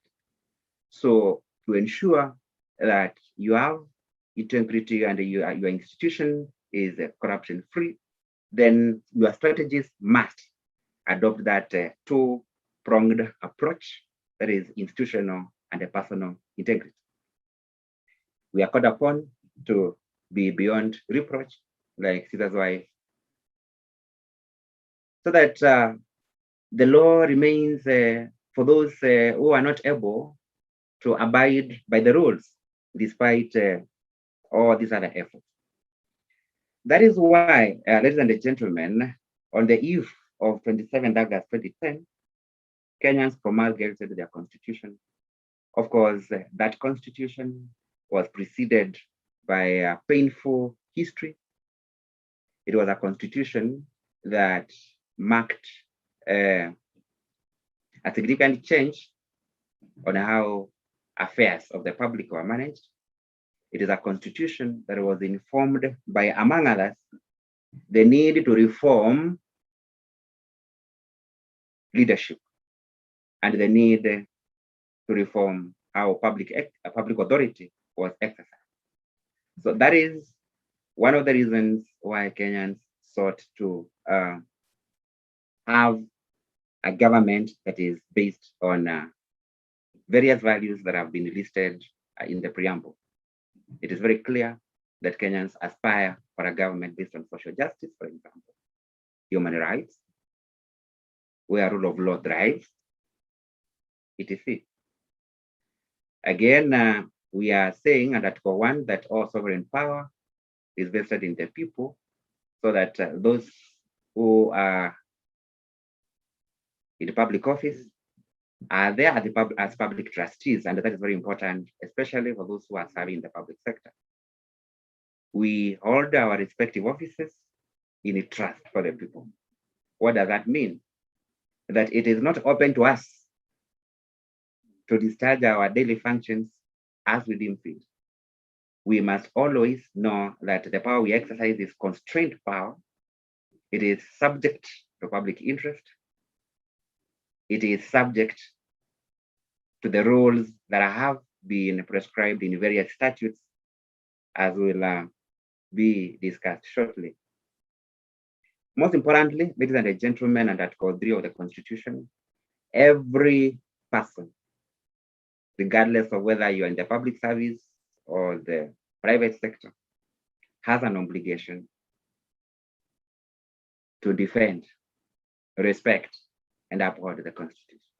That includes HR professionals using the platform that they have as the ones on the driving seat of the HR function to enforce the requirements that have been set under Chapter 6 of the Constitution as they manage the affairs of the institutions. We have Chapter 6 there, which sets the leadership and integrity standards. That chapter is not to be read in isolation. For it to have the full meaning that Kenyans intended, it has to be read together with the other provisions of the Constitution. More particularly Article 10, which sets the national values and principles of governance. Article 232, again, very important for HR professionals. We are talking about values and the principles of public service. It is not my intention to narrate those values and the principles of public service because they are self-explanatory under Article 232. Safe to mention that those are the values that you would find in most of your institutional codes of conduct. What I'm saying here is to tell you that they are part of our supreme law, and for that reason, we need to give them the emphasis that is required.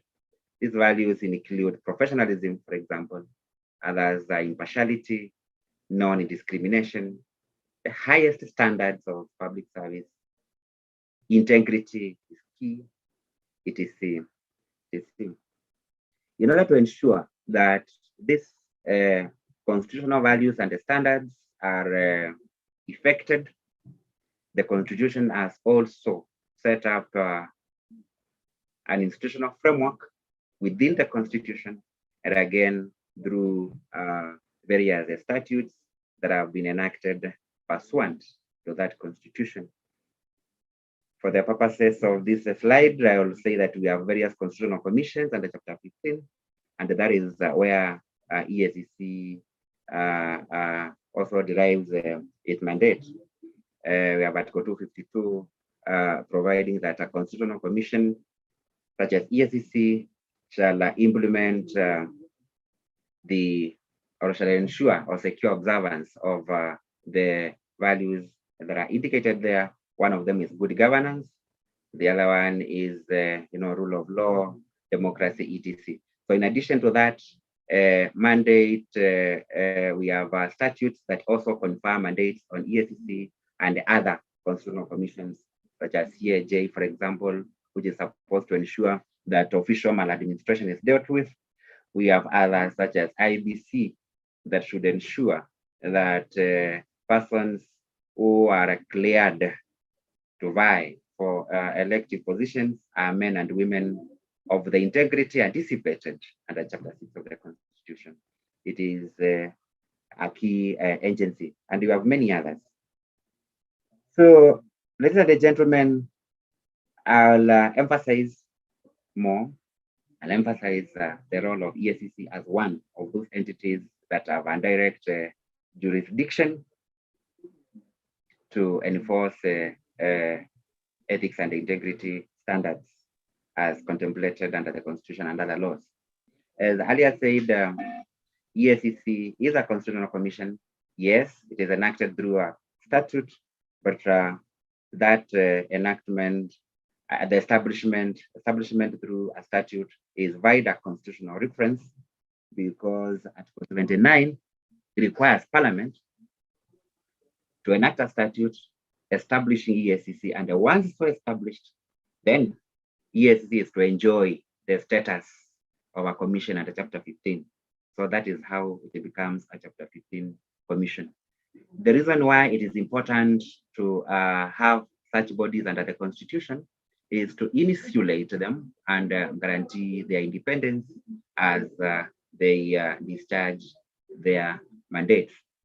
The commission does a number of things. I know many Kenyans know EACC as a body that investigates corruption. What I want to say is that in addition to that, there are many, many other things that the commission does to prevent corrupt conduct from materializing. Otherwise, if we were to sit and wait for those who have the inclination to steal to do so, then we set the law in motion. That would not be effective, for the simple reason that those who engage in corruption are also innovative. They are not asleep when we are coming up with the mechanisms of taming it. As the country strategizes against corruption, those who engage in it are also strategizing on how to resist efforts to tame it. Sometimes those who engage in it also start by sealing the loopholes that are likely to be followed by those who pursue the corrupt. Some would also fight back. How difficult the fight against corruption is, and it goes to even answer some of the questions that Kenyans ask. Why is it that a number of cases appear to take long? It is because of the complex nature of some forms of corruption, especially the mega ones, and also those that have international aspects. So it is with that understanding that the corruption fighters, including EACC, find prevention very, very important, because first, the resources will not be lost. You're able to safeguard public resources. There's no guarantee that when you set the law in motion, you will recover what has been lost after you have punished the perpetrator, because sometimes, even due to technicalities, that objective may not be achieved. So we prevent corruption in all operational areas, including the HR function. The commission also conducts education programs so as to inform all actors of the dangers of corruption and what is it that they have to do to play a part in its mitigation. Most importantly, and related to what we're discussing here, is the enforcement of Chapter 6 of the Constitution and the various laws that are enacted to implement it. So the commission has done a number of things in terms of ensuring that Chapter 6 of the Constitution is implemented. The chairperson gave us statistics on where we are in terms of recovery of corruptly acquired property. He gave us statistics in terms of where we are in terms of investigations. What I will add is that a number of initiatives have been successfully implemented. In other words, tremendous progress has been made in the fight against corruption. But I must quickly clarify that what remains to be done is much more. So we are not yet there, despite that tremendous progress has been made so far. You who have been keen on what is happening around, you must have seen the positive jurisprudence that is emerging from our courts. You have seen people losing to the state what they had acquired, and that is emerging as one of our most effective strategies in the fight against corruption. So when you want to know the actual status of the fight against corruption in the country, don't just focus on the number of people dragged to court. We have other quick wins and other more effective strategies, and that is taking away what they have stolen. Because once you remove that motivation, it is a good way of deterring corrupt conduct. So as we pursue the criminal sanctions, the Commission is actively involved in taking away and returning to the public what had been taken away. So when you talk about implementation of Chapter 6 of the Constitution, it is beyond the ethical practices.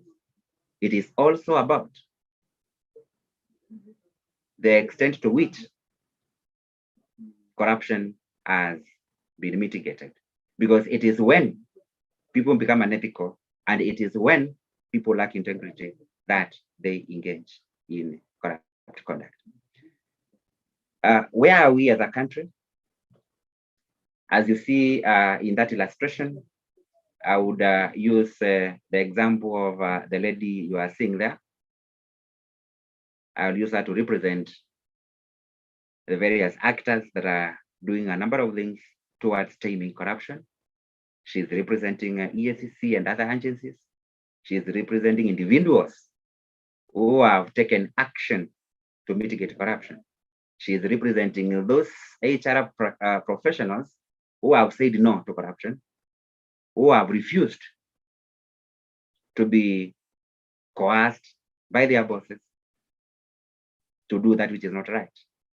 She's also representing those who have resolved as a matter of personal choice that they will not engage in corruption. We want more people where that lady is. And I want to believe that at the end of our interaction with you, we will have more people where that lady is. It is possible that a number of our participants are on this other side, where you see the gentleman who is representing those who have looted from the public coffers. I think it is important that even as we continue, you ask yourself whether you have been where you see that lady, or you have been where the gentleman who is seated and swimming in money is, or you could be on the other side where we have spectators, people watching and doing nothing about what is appearing to be on the other side. I appeal to you, I appeal to your conscience to ask yourself where you are, and then ask yourself whether that is where you ought to be. So a number of things have been done, and we are seeking to do more with your support. Chapter 6 of the Constitution, I think I've mentioned that it was enacted to subject the conduct of holders of public office to public interest, to ensure that those who sit in public offices, sitting public offices in this context, meaning those who are tasked with the responsibility of managing public affairs, that they do so in a manner that addresses the historical challenges that Kenyans faced in the governance area. And that is why we have a set of guiding principles that are supposed to inform our actions and decisions. Corruption does not exist in a vacuum. It is to be found in the behavior of individuals. It is also to be found in the systems that have been designed. So that then, if individuals could make the right decisions, then we would not have problems in our institutions. If individuals would resolve to do that which is right, we would not have the challenges that we have today as a result of actions of individuals. When I was informed that we are having this forum, I reflected on a number of challenges that we have faced as we implement ethics and integrity laws in the public sector. Challenges that emanate from actions or omissions of HR officials. Today, there are so many fake academic papers in our institutions. Particularly, that challenge is prevalent in our county governments. There are situations where you'll find people holding very senior positions, and they never stepped in any university class. They do not have any diploma, but they have acquired fake academic papers. So this is one area where HR professionals are supposed to assist the country, because EACC will not be everywhere. And as the chairperson said this morning, it is the responsibility of everyone to implement the Constitution. This is our country, and we all have duties and responsibilities in the advancement of the values that we want in our country. So one may want to pose the question, sorry, who said that it is the work of one institution to follow everybody when every other person sits and thinks that they have no role at all in shaping the kind of country that we want. The commission cannot be everywhere. And that is a message that should go to all persons entrusted with authority. If you are the head of an institution, for example, you have a responsibility to ensure that the actions of the people that you supervise are in line with the law. Boards that manage the affairs of our state corporations, they have a responsibility to ensure that there is accountability, to ensure that there's no corruption. So it cannot avail for any board to say that, oh, we do not know when it was happening. Where was the board? It cannot avail for an accounting officer to say that, no, it's not me, it is my officer. It should not avail as well for an HR officer to say, I did not know when this unqualified persons became employees of an organization. There's a collective responsibility, and every person must do their bit. That is what is going to make Kenya the country that we want. Because we have a very good constitution, which has been celebrated as the best and indeed the most transformative. We need to do more on implementation, and every person, every organization has a role in that regard. These provisions are not in vain. The guiding principles, objectivity and impartiality in decision making, service that is guided by public interest and not any other interest, not political interest, not any sectarian interest, not tribal interest, but public interest. Accountability for decisions and actions. Are you able to defend? Are you able to defend the decisions that you have made in terms of their compliance with the set values and the principles? Discipline and commitment in service. So these are values that should not only guide what we do, but they are values that we should also seek to mainstream in our organization.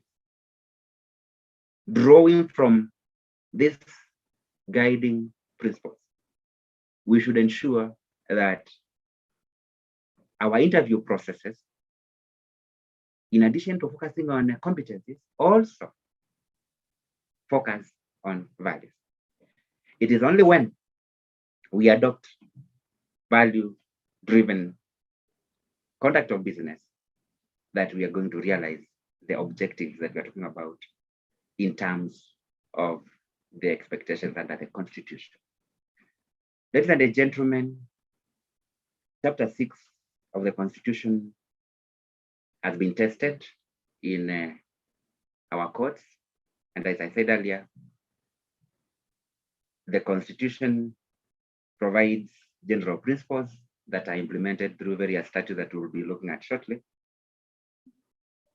For the purposes of Chapter 6 of the Constitution, we have two sets of laws, two sets of statutory frameworks that guide the implementation. On one hand, we have those laws that were enacted post 2010. For example, the EACC Act. We will be looking at that one shortly. But we also have those other laws that existed before, but were transited to form part of the framework for implementation of the Constitution.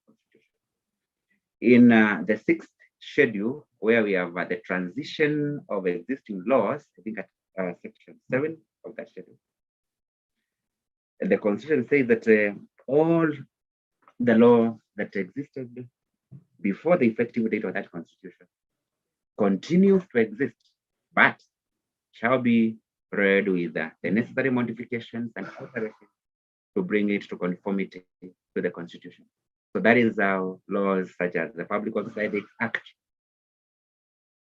becomes part of the statutes under Chapter 6. The Anti-Corruption and Economic Crimes Act of 2003 is equally transited to Chapter 6. So all those laws provide mechanisms for implementation of Chapter 6. That is what we are going to see shortly. Courts have emphasized the need for Chapter 6 to be implemented in organizations. The three phases that are familiar there in a bench that decided a famous case known as Matemo versus a Trusted Society for Human Rights, said that the people of Kenya were very clear in their minds when they incorporated Chapter 6 to be part of our Supreme Law.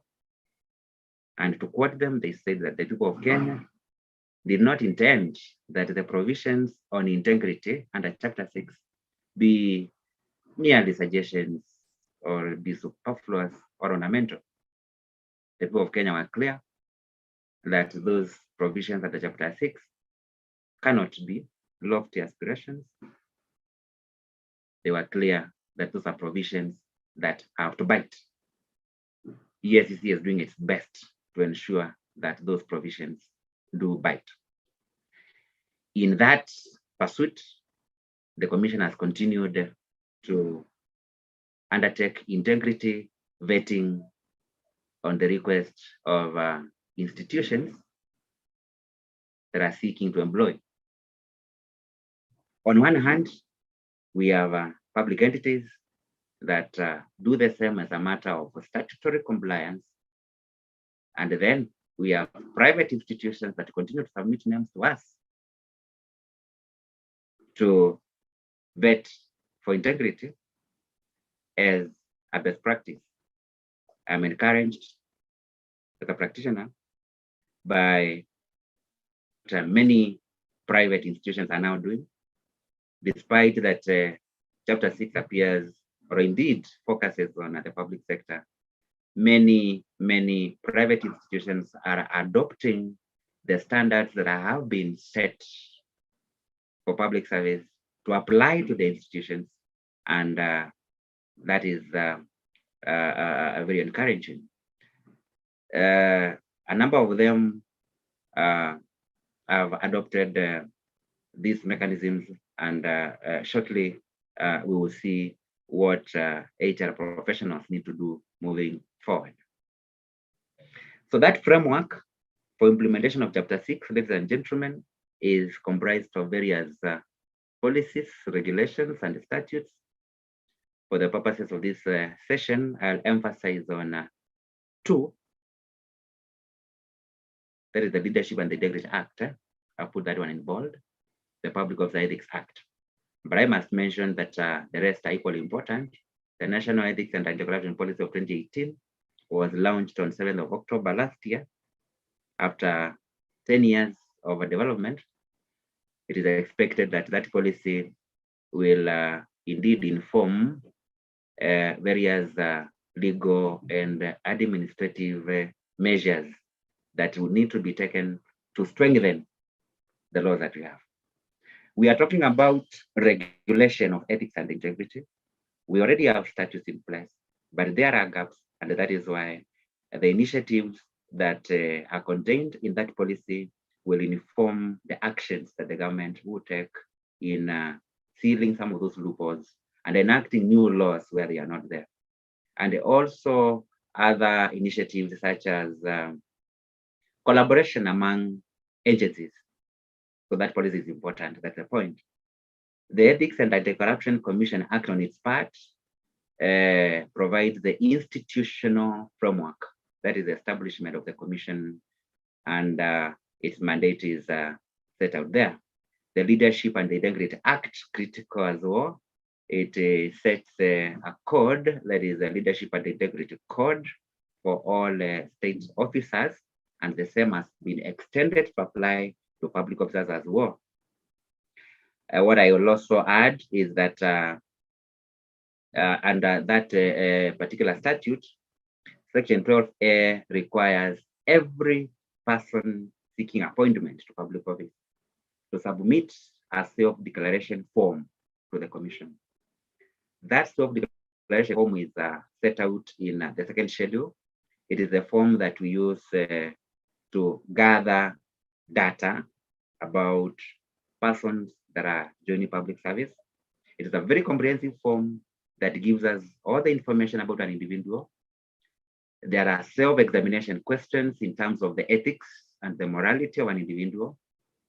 That information has been used to develop a database that the commission has, because as the custodian of integrity in the country, we must have a database on the integrity profiles of individuals. And when institutions are seeking to employ, they ask us whether we have information that adversely affects the intended appointments. So we always give recommendations on whether one has integrity deficits or not, based on the information in our database. Of course, we don't just use the information that is in that form alone. We compare with the information from other sources.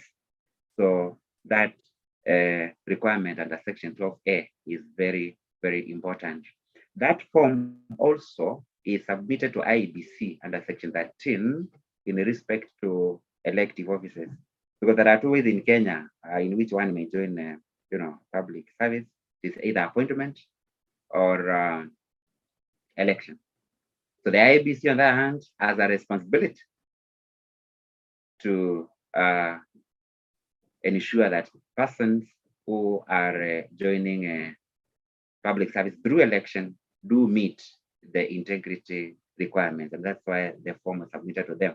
But again, that is not enough. The commission also, in exercise of its advisory role, also gives recommendations to IEBC on whether persons seeking elective office meet the requirements under Chapter 6 of the Constitution. But I must also clarify that that is an area that has some legal gaps. There are things that are still not clear, because there are those who have argued that, look here, it is the responsibility of EACC to deal with integrity. Others have said, no, this integrity is about elections. The mandate of determining who is eligible or not vests in IEBC. So those are issues that people raise, but again, they ought not to stop these agencies from doing their work. What we do, and we are going to do even as we move towards 2022, is to build synergy and collaborative, make collaborative efforts, and partnerships with other organizations, because we are all aiming at one goal, ensuring that Chapter 6 of the Constitution is implemented. The other thing I want to say about the Leadership and the Integrity Act is that it applies to both state and public officers. But increasingly, the standards set therein are being adopted in the private sector. And we want to encourage the private sector to continue doing so. The Public Officer Ethics Act is another critical law. Just like the Leadership and the Integrity Act, it has provisions on ethics and integrity. It is a law that existed before the Constitution 2010. What is outstanding under that law and is not available in the other statutes is the provision for the declaration of income, assets, and liabilities, and we will be discussing that one shortly. We have all those other laws that you can see there, which in one way or another do regulate ethics and integrity. It is so important to note that in addition to the laws that are existing, we also have other laws that have been proposed. The Senate is considering the Lifestyle Audit Bill of 2019. I will talk about lifestyle audits shortly. We are now working on the Conflict of Interest Bill.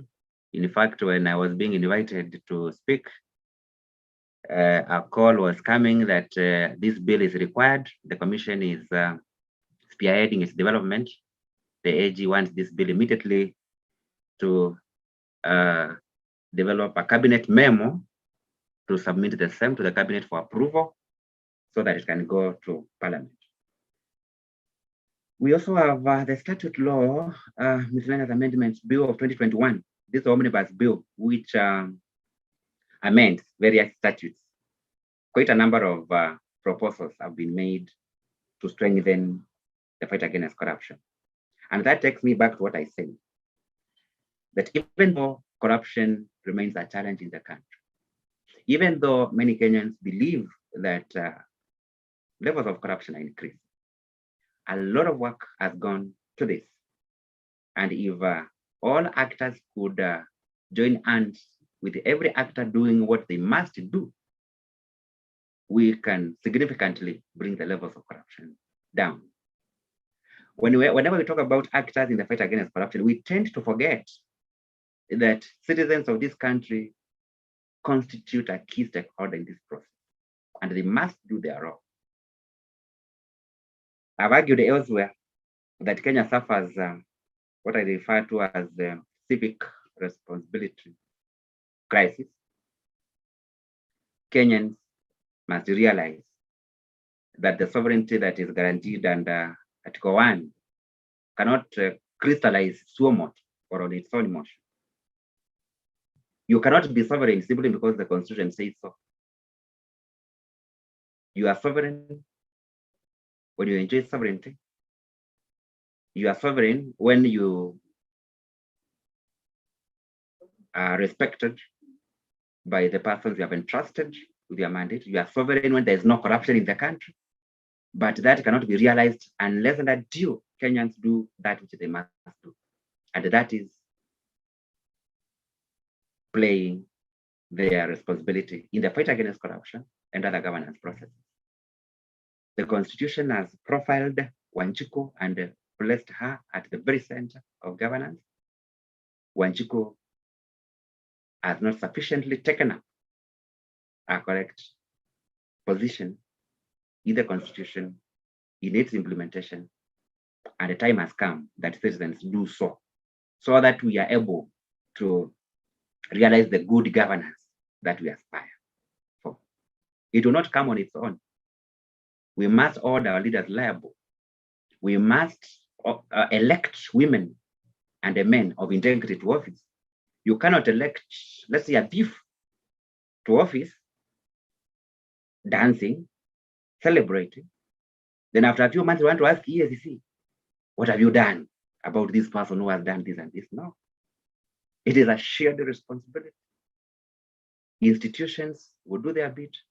Citizens must do their bit. We have all those actors who are involved in the fight against corruption, they do different things. What I want to add is that professional bodies, you can see my very last bullet, are part of these actors in the implementation of Chapter 6. We cannot sit back. The chair said a very good thing in the morning. He reported, as a matter of fact, that the corruption cases that are investigated by the commission are products of professionals. So if all professional bodies in the country got involved in this governance process and they made it their business to ensure that their members uphold ethics and integrity, we would not have some of the challenges that we have. Because there is no single corruption scandal that can be finalized without the input of a professional at some stage. A professional will be involved at some stage.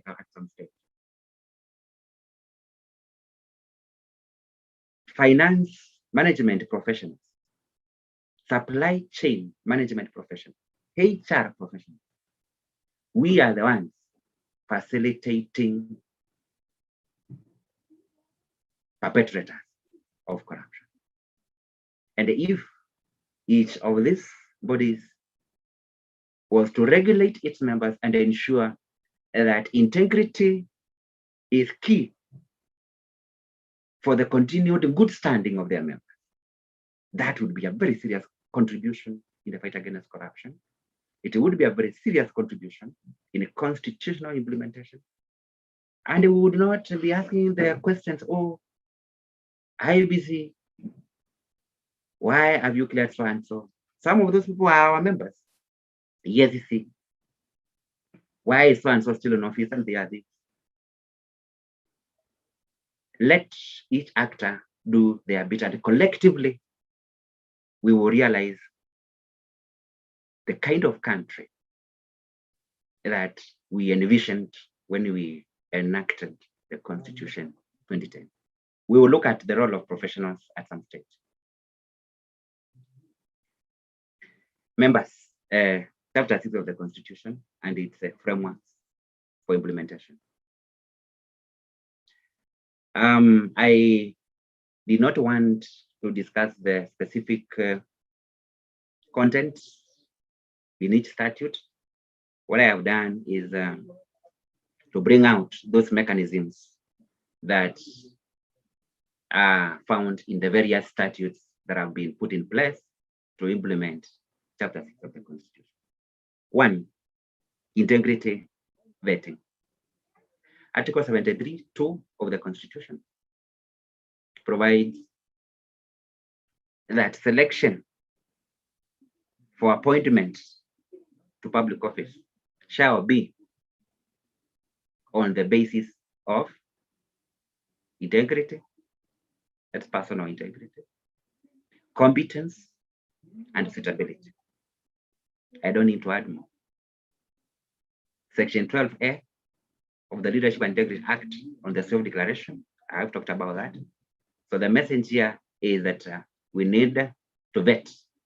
Vetting being that process of inquiry into the previous conduct of an individual to determine whether that conduct is an issue of concern for their engagement, or it could be an issue of future concern if employed. Why are we having problems? Because institutions are not doing a better job in terms of doing background checks to ascertain the suitability of the people joining offices. That would apply to the private sector as well. If we do not vet the people we are employing, and that's the work of HR, then we will continue to employ people who have fallen short of the have integrity, people who have no morals, and you can imagine what they will do. It doesn't matter how bright they are, it doesn't matter how intelligent they are, they will use that intellectual energy to manipulate systems, create escape routes after they advance private interest at the expense of public interest. Vetting is one. Number two, declaration of income, assets, and liability, popularly known in the public service as worthy declaration. Elsewhere, this tool has been implemented. It is a tool of universal application across the globe, aimed at ensuring accountability. Because again, if you are employed, let's say in the public service, and you are not stealing, why should you have a problem with the requirements such as this? So it is a tool for ensuring that those who are employed in organizations do not use their authority conferred on them or their positions as public officers to enrich themselves. In the private sector, we have seen it happening. We have seen people running parallel businesses in competition with their employers. We have seen people in the private sector entering into unholy unions with actors in the public sector to perpetuate corruption through cartels. So institutions that are keen on accountability of their employees are at their disposal. That tool. For the public sector, it's mandatory. The requirements are that we do 3 types of declarations. We have the initial declaration. The initial declaration is that declaration will be done within 30 days of somebody assuming office. What is the role of HR? HR is critical. The best practice is that at the time of inducting these officers into our organizations, as they sign those other documents, they also make their declarations. Others have included the requirements to declare as part of their codes of conduct and provided sanctions for non-compliance. In addition to the initial declaration, the second one is called the biennial declaration. This is the one that we do once in every 2 years. 2021 is a declaration year. And what I must mention at this stage is that the main challenge that we have seen so far, and we are working with organizations to resolve it, is that people receive these declarations and they keep them. And yet, the law requires that we scrutinize the declarations, look at the individual, look at what they say they own, then compare with what is known as their legitimate income, compare with other information that is at your disposal regarding what they have. And if you find a reason to suspect that these people could be engaging in, let's say, illicit enrichment, you do what the law says, and the law says a number of things. There are some breaches for which administrative action can be taken by the organization. Other cases, you refer, if the matters are not within your jurisdiction as an organization, refer to EACC or a DCI as the case may be, depending on what the issue is. But people do not verify. So if you are a HR professional here, you're in the public sector, please let us open these envelopes. It is a criminal offense, actually, under Section 32, to make a false declaration. Refer people to us if you suspect that they have made false declarations, because that is how we are able to trace corruptly acquired assets and taking it back to return to the public. It's also a criminal offense under Section 32 to fail to make a declaration. Those in the private sector, this is a tool that can be adopted. Most importantly, under Section 33 of that Act, every organization is supposed to develop administrative procedures to guide how the declaration process is to be done internally. So basically, to determine, to which office are these forms to be submitted, who is to do what is to happen for those who do not declare. What happens when someone wants to submit late? So the commission has developed two templates, one for the county governments and one for the national governments, as drafts that agencies that are developing these procedures can customize, and the same are available on our website. Number 3, institutional codes of conduct, another tool for implementation of Chapter 6. Chapter 6 sets general principles. We must breathe life to those guidelines, provide for how they shall be realized. So this is supposed to be in our institutional conduct.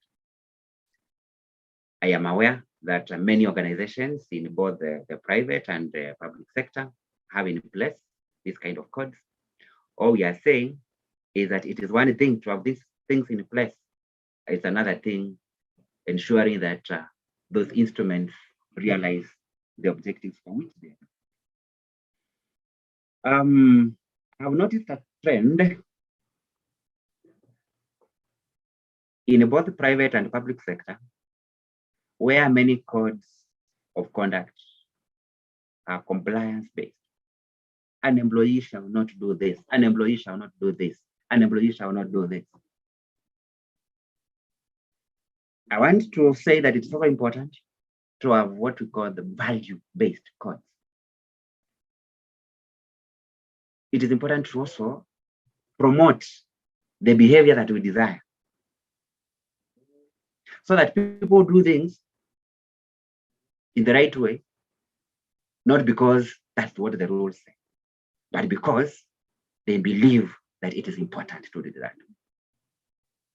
So let us promote the desired behavior by having value-based codes, the values that want to advance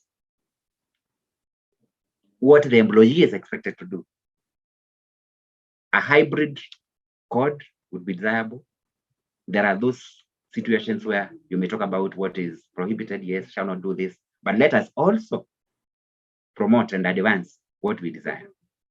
Number 4, lifestyle audits, another mechanism. This is a tool used across the globe in both the private and the public sector. The purpose of a lifestyle audit is to assess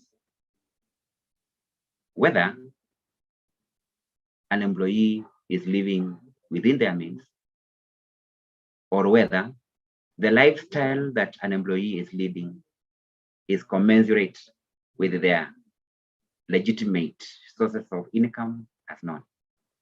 It is important because it helps organizations to detect corrupt practice. Sometimes you may not know when it is happening, but through the lifestyle of an employee, we are able to detect corruption practices, and after doing so, we are able to prevent it from happening further. Lifestyle audits are now emerging as a critical tool because the focus here is on the integrity of the wealth. And that's why I want many Kenyans to change the mentality that they have, that corruption can only be fought when we have people go to court. That is one way. So it should be complemented with these other mechanisms. The integrity of that wealth. If it is found that one cannot explain what they have, and they are working in an organization where they have access and control of resources, unless they demonstrate how they have acquired that, then the presumption that they have gotten it through corruption is reasonable. So agencies in both the private sector, public sector are called upon to employ lifestyle audits. Kenya is at the verge of becoming the first country in the world to have a dedicated statute on lifestyle audits. Other countries have provisions that relate to lifestyle audits that are fragmented in the general anti-corruption laws. South Africa developed a framework for conducting lifestyle audits. For the last 2 years, they've been working on it. They have not finalized. Kenya, in addition to that bill that is pending before the Senate, has also developed the lifestyle audit framework of 2021 as an administrative framework that we can use even as we wait for the Senate to finalize the enactment of that law. We have other mechanisms, ladies and gentlemen. The regulation of bank accounts outside Kenya basically is to ensure that people do not steal and hide that loot out there. Another important one, management of conflict of interest. If you look at most of the judgments that are made by the labor court, you realize that most of employees challenging their dismissal, let me not say most, but let me say quite a number of those employees, you will find that they have been dismissed on issues related to conflict of interest. Conflict of interest is a challenge in Kenya. In the public sector, it is a gateway to corruption. Internally, we have estimated that over 80% of all the cases that we deal with are an aspect of conflict of interest. So that then, if we effectively managed COI, conflict of interest, we would tame conduct that could have resulted into corruption and the loss of institutional property or public wealth. So for the private sector, these are already settled and prescribed in the statute. The Leadership and the Integrity Act provides a schedule of registrable interests that a person who has joined the public sector must declare, including employments elsewhere, including directorship and many, many other engagements that may conflict with the interest of the employee, in this case, the public sector. Again, the private sector has also put in place code of conduct and other mechanisms also for regulating conflict of interest. So what we are saying is that HR needs to give prominence to conflict of interest because it is causing challenges in both the public and the private sector. And we have very good practices that we can adopt already in our laws in terms of the standards that have been set. The Commission, as in addition to implementing what is in the Leadership and Integrity Act, that is ensuring that entities have opened gift registers and conflict of interest registers. We have, in addition to that, also developed guidelines that have simplified the process, and an agency that is keen on this process can actually find those guidelines very useful. I will be implementing the same in this financial year, because those are fairly new guidelines. We will share the public sector, and they will be useful in advancing that cause. The Bribery Act is very, very important. One of the outstanding provisions is the fact that that act has now enjoined the private sector. The private sector has been brought to the direct ambit of anti-corruption laws. Section 9 of that act requires every organization, whether in private or public sector, to put in place mechanisms for prevention of bribery and other forms of corruption. Why are we giving prominence to bribery? It is the most prevalent form of corruption that exists in our organizations. The Commission has developed the regulations as required under that act. Those regulations are supposed to provide the nitty-gritties or the details on what is it that is expected of an agency. That act has also made it mandatory to report corruption.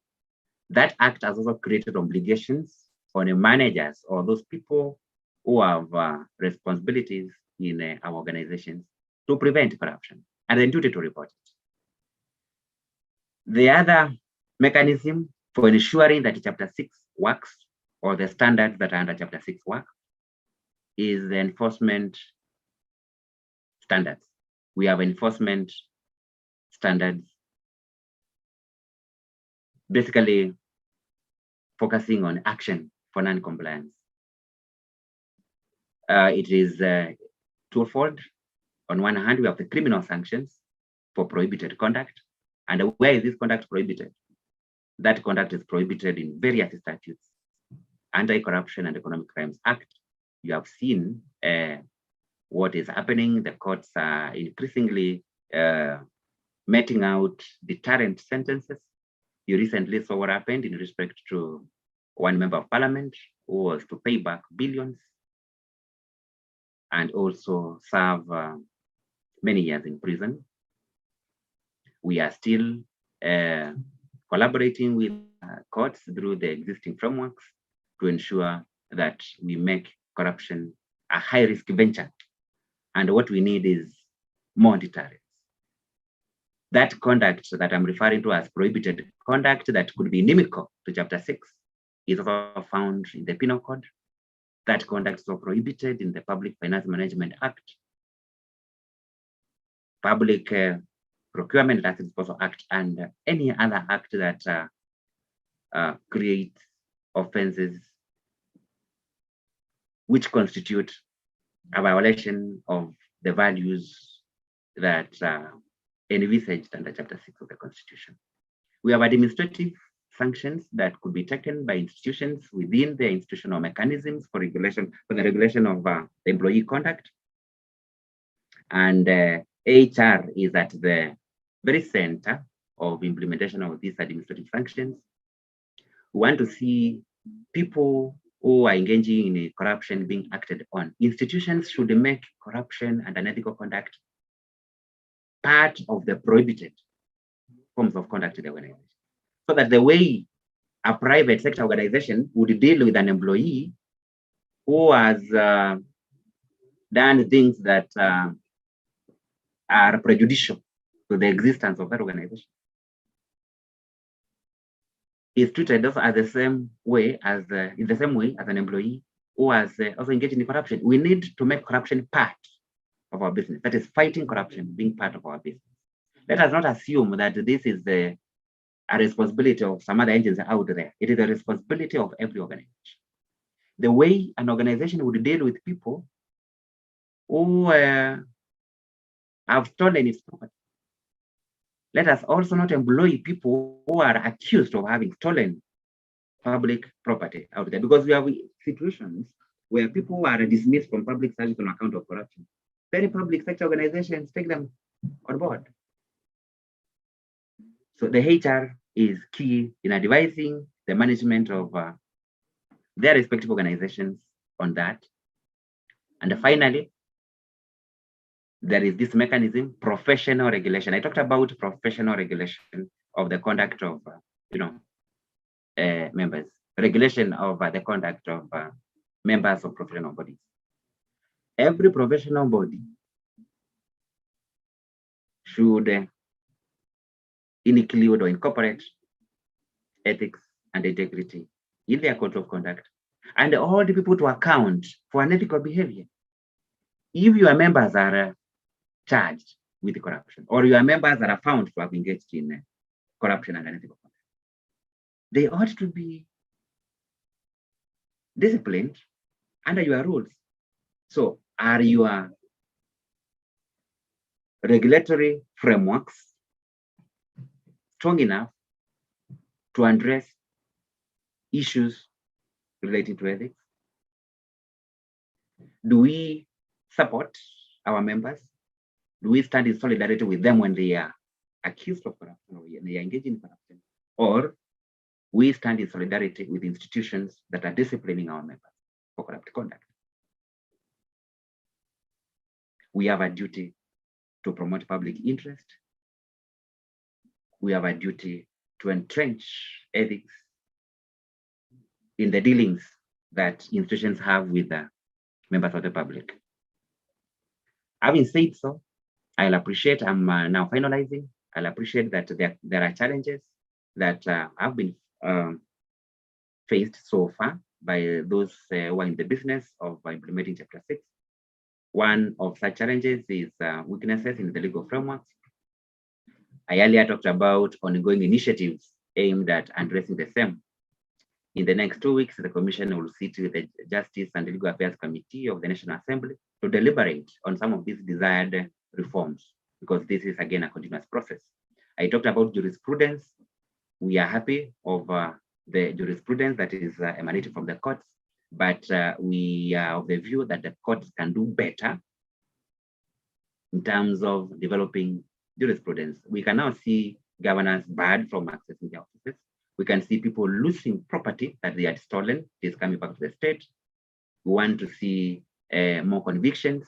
We want to see more deterrent convictions, and we are confident that will happen. We have also seen or experienced this challenge of institutionalized culture of corruption and unethical conduct that is prejudicial to the efforts that the country is making in the implementation of Chapter 6.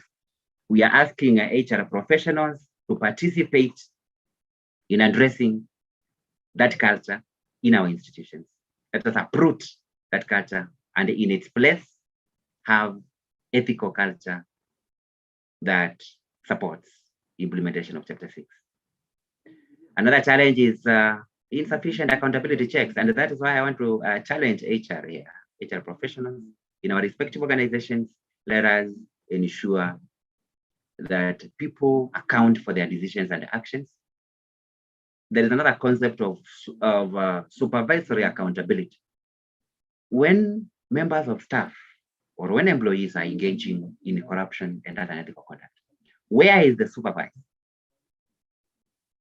We need to get out of this culture of people wanting to pass the blame. It is not me, it is my officers. Where were you? Are we making the fight against corruption or promotion of ethics part of the business of managers or any other person that is vested with supervisory responsibility? Let us hold them accountable for actions that are done by the people they supervise. Because if you preside over a corruption enterprise, it should not matter whether you are directly involved or not, you ought to be accountable. And as HR, we can develop mechanisms of ensuring that people are held to account for actions that are inimical to Chapter 6 of the Constitution. Leadership commitment, absence of that has also affected implementation of Chapter 6 in the respective institutions. I say this because the primary responsibility of implementing Chapter 6 and the provisions under the Leadership and the Integrity Act is on public entities. EACC comes to oversee. And that's the best approach, because the Commission cannot go all over policing what people are doing. Again, these actions that we are talking about are daily occurrences. For example, conflict of interest. Situations of conflict occur every day, every minute. Can EACC be in every institution taking that? No. So who should do it? Our organizations, and the HR being the ones that exercises disciplinary control should put in place those policies.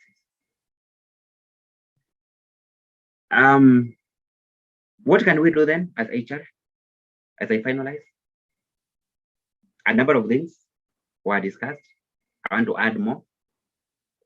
These are not the final ones. There are many other things that you can do, but we're just highlighting some of the things that you can do in your capacities as the managers of the HRM functions. One, we already know what is expected. The Constitution, the law sets out what is right. Let us enforce these laws. Let these laws not exist in vain.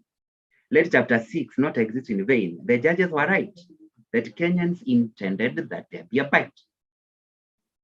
I challenge you to participate in occasioning that bite.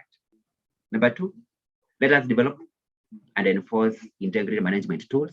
I've already discussed them in the previous slide. What I'm saying in this slide is that we need to enforce them. It is not enough to have this. Kenyans are very good at preparing papers but implementation is a challenge. I call upon HR practitioners to enforce these tools. I know many of your organizations have these things in place. So let us strengthen the ones that are in place. And the ones that we do not have, let us develop them. And then enforce them, or people liable. Let the bite that the High Court bench in the Matemo case talked about be seen. Number 3, ethical organizational culture. Let us hamper all our decisions with ethical considerations. Let us institutionalize ethics so that anybody joining our organization will have no choice but to follow the rules. Ethical decisions, setting ethical standards, and continuous monitoring and improvement. Let us create that ethical environment in our organization. Tied to that, leadership commitment. We cannot have effective implementation of laws if those who are charged with leadership positions are leading in a breach. Let us do what is right. 4, limit individual discretion. Laws are abused where discretion is unchecked. Let the people we have given positions to head divisions and departments be accountable. Let there be other frameworks for checking how they exercise their powers. Let us also depersonalize service delivery, another challenge, especially in the public sector. We should not have an individual who is the embodiment of a particular service. So that members of the public coming to the office, it's like, a matter of public notoriety that so and so is the only one who offers this. When you see an organization where an individual is the embodiment of a particular service, then there's a problem. If you see people coming and say, oh, so and so is not in, let me wait until he comes back or until she comes back, there is a problem. Let us segregate duties. Let us not have individuals performing the same functions for years and years. No one has the monopoly of knowledge and experience and expertise. No. Do it for a number of years, go elsewhere, let somebody else come and continue. Let us find out why people are not going and leave. There are people who don't take leave at all. Not that they are patriotic, no.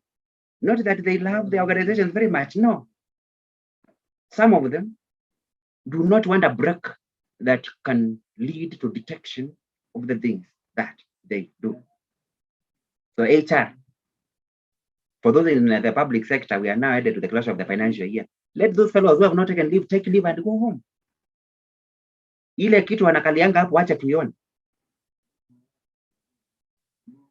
Finally, EACC has very many things that it can do with the institutions that are keen on implementing the constitutional values and the standards on performance of duties.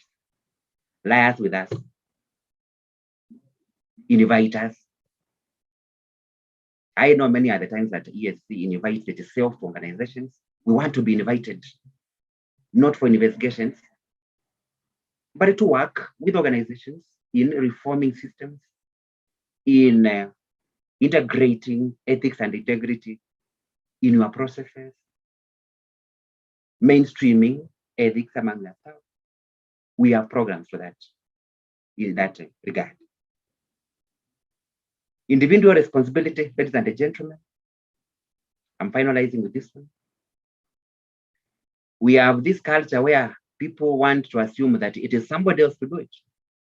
I want to tell you that the change that you desire, even in your family, let's not even go far, will not come from elsewhere. It will not be clutched from the air.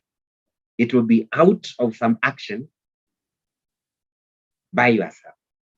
We all have responsibilities in occasioning the change that we want to see at the family level, in our organizations, and even in our lives. But what is happening? Who wants change? Everybody wants it. Everybody desires that things change for the better. Then who wants to change? Nobody wants to change. We want the other person to do it. We want organizations that are corrupt-free. Who wants to change and become a man or woman of integrity? Nobody wants. And the worst of it, who wants to lead the change? They have all taken off, if you can see that illustration. We must be involved. And how is to be involved? One, the law is clear on what is expected in every sector. Let us do that. I know you face obstacles sometimes. The law also tells us what to do in such cases. Even though we have implementation challenges with our constitution 2010, it is to be appreciated for a number of things. We have mechanisms of dealing with the grievances and the situations where people are intimidated. Let us do what is required of us. Let us participate in the reforms that we want. And I cannot agree more to what this gentleman says, that the world will not necessarily be destroyed by that bad man or that bad woman. It will not be destroyed by those who do evil alone. It is those who watch evil and they do nothing about it. The message is that it is not enough not to participate in this malpractice. Let us also not tolerate. As HR professionals, do not tolerate malpractices in the organization that you serve.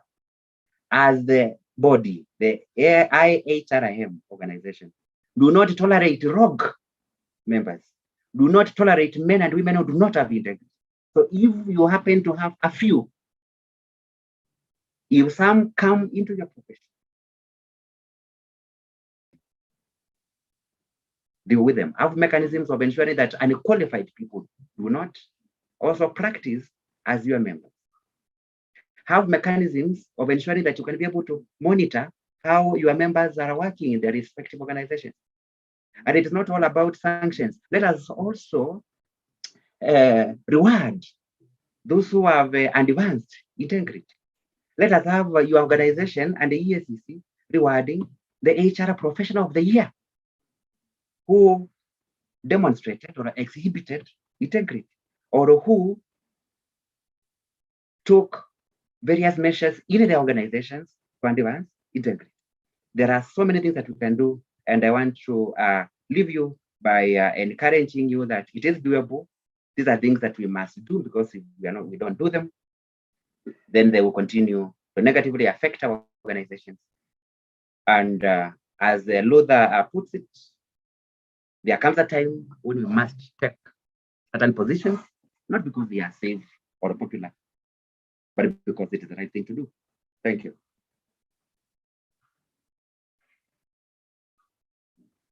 I think I'm done, Mr. Adela. Thank you, Eric, for that very comments on the chat box. Is very informative.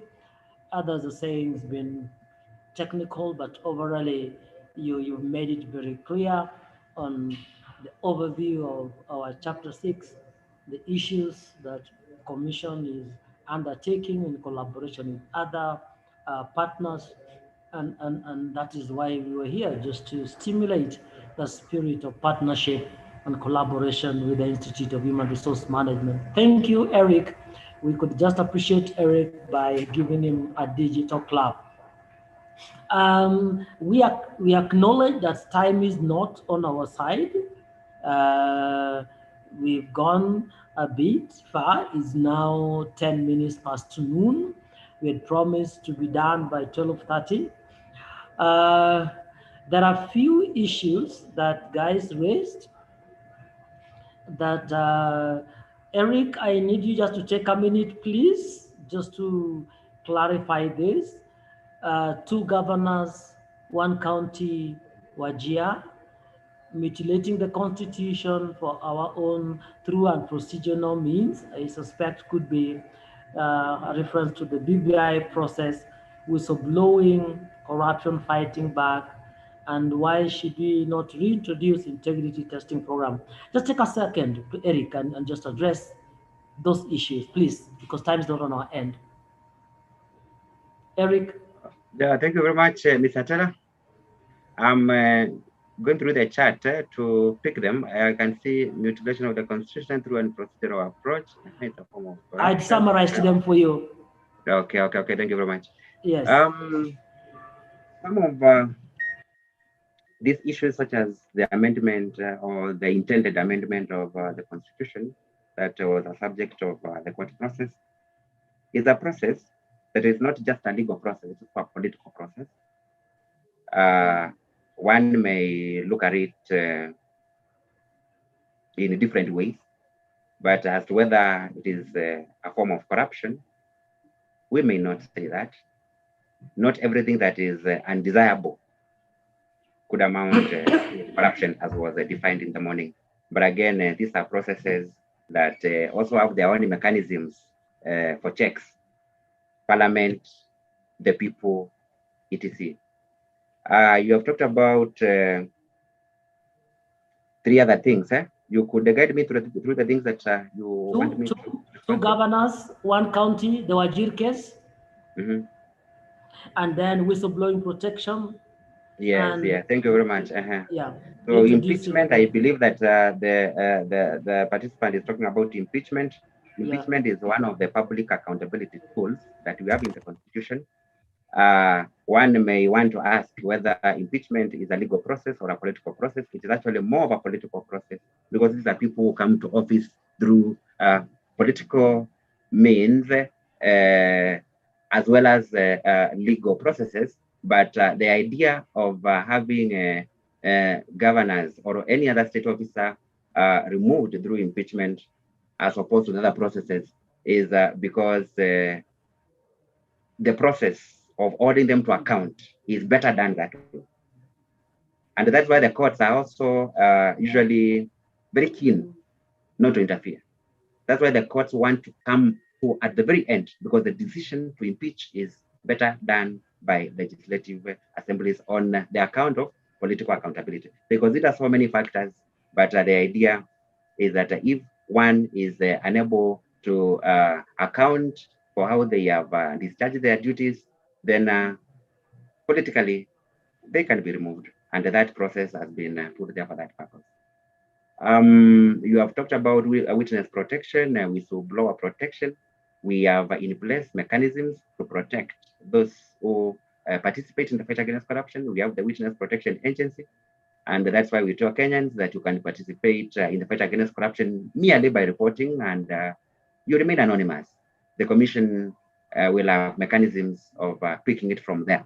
And where people feel exposed and they want to participate, they should inform the Commission or the agency that is dealing as such, and then that agency will be able to operationalize or kickstart the process of protecting them. We have mechanisms in place. But again, we also encourage Kenyans to also not reveal situations where they have given us information and perhaps they feel that they could be endangered by that, so that the Commission does not encounter challenges in securing their protection. You report it, you avoid telling others, then you let state agencies proceed from there. I know there are many questions that are still in the chat. If these questions are brought to our attention after this conversation, we can respond to them more comprehensively and provide more information for sharing. I stop at that. Thank you so much, Eric, for your time and the well-made presentation. We are getting to the last lap of our today's webinar. What I would request is, again, is 16 minutes past 12. It's a bit fatiguing to sit, so that we can break again for 5 minutes, and we welcome Dr. Gitonga. I would welcome us to take us through. Is that okay with all of us? Just to stretch your leg. We are back by 20 past 12. Is that okay? That okay? I want to assume we are all okay with my suggestion. That's okay. That's okay. So kindly just take a short break I still appreciate your presence in the webinar. We are at 290, a great number. And then we'll come to close it up on the character of the human resource efforts to curb corruption. So take a few minutes, back by 21 minutes past noon. Thank you.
Thank you. We back.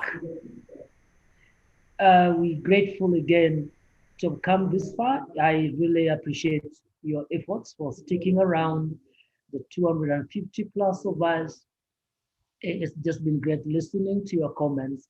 Now, just something, a quick one to address in terms of the presentation that you want. Mr. Frederick Minder would be organizing together with the Institute on how you can access the presentation from all the panelists.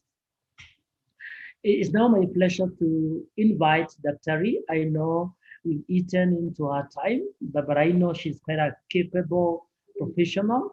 Just a small intro. Dr. Ri is the current Deputy Director of the National Integrity Academy department within the Ethics and Anti-Corruption Commission. Quite an accomplished teacher. She has also a doctorate in human resource management, focusing on ethical leadership, emotional intelligence, and organizational culture, amongst others. So you can be sure we are listening to a resource that is quite seasoned in the public service and beyond. And it would just be good to discuss with us for the few remaining minutes, 40 or so, on how can we therefore mainstream ethics within the HR profession by just appreciating the character, the nuances within the human resource management in order to curb the menace of corruption. Without much ado, I welcome each one of you. If you picked a cup of water, please just walk it with a cup of water to your table. And Dr. Ri, the floor is yours. Kindly take us through and let's just enjoy the session. Karibu sana, Dr. Ri. Thank you. Thank you, Solomon. I hope you can hear me. Very well, we can. Thank you very much. I appreciate my panelists, Eric and Mahida, for the presentations they have done. Let me appreciate all the participants for tuning in or connecting to this webinar today.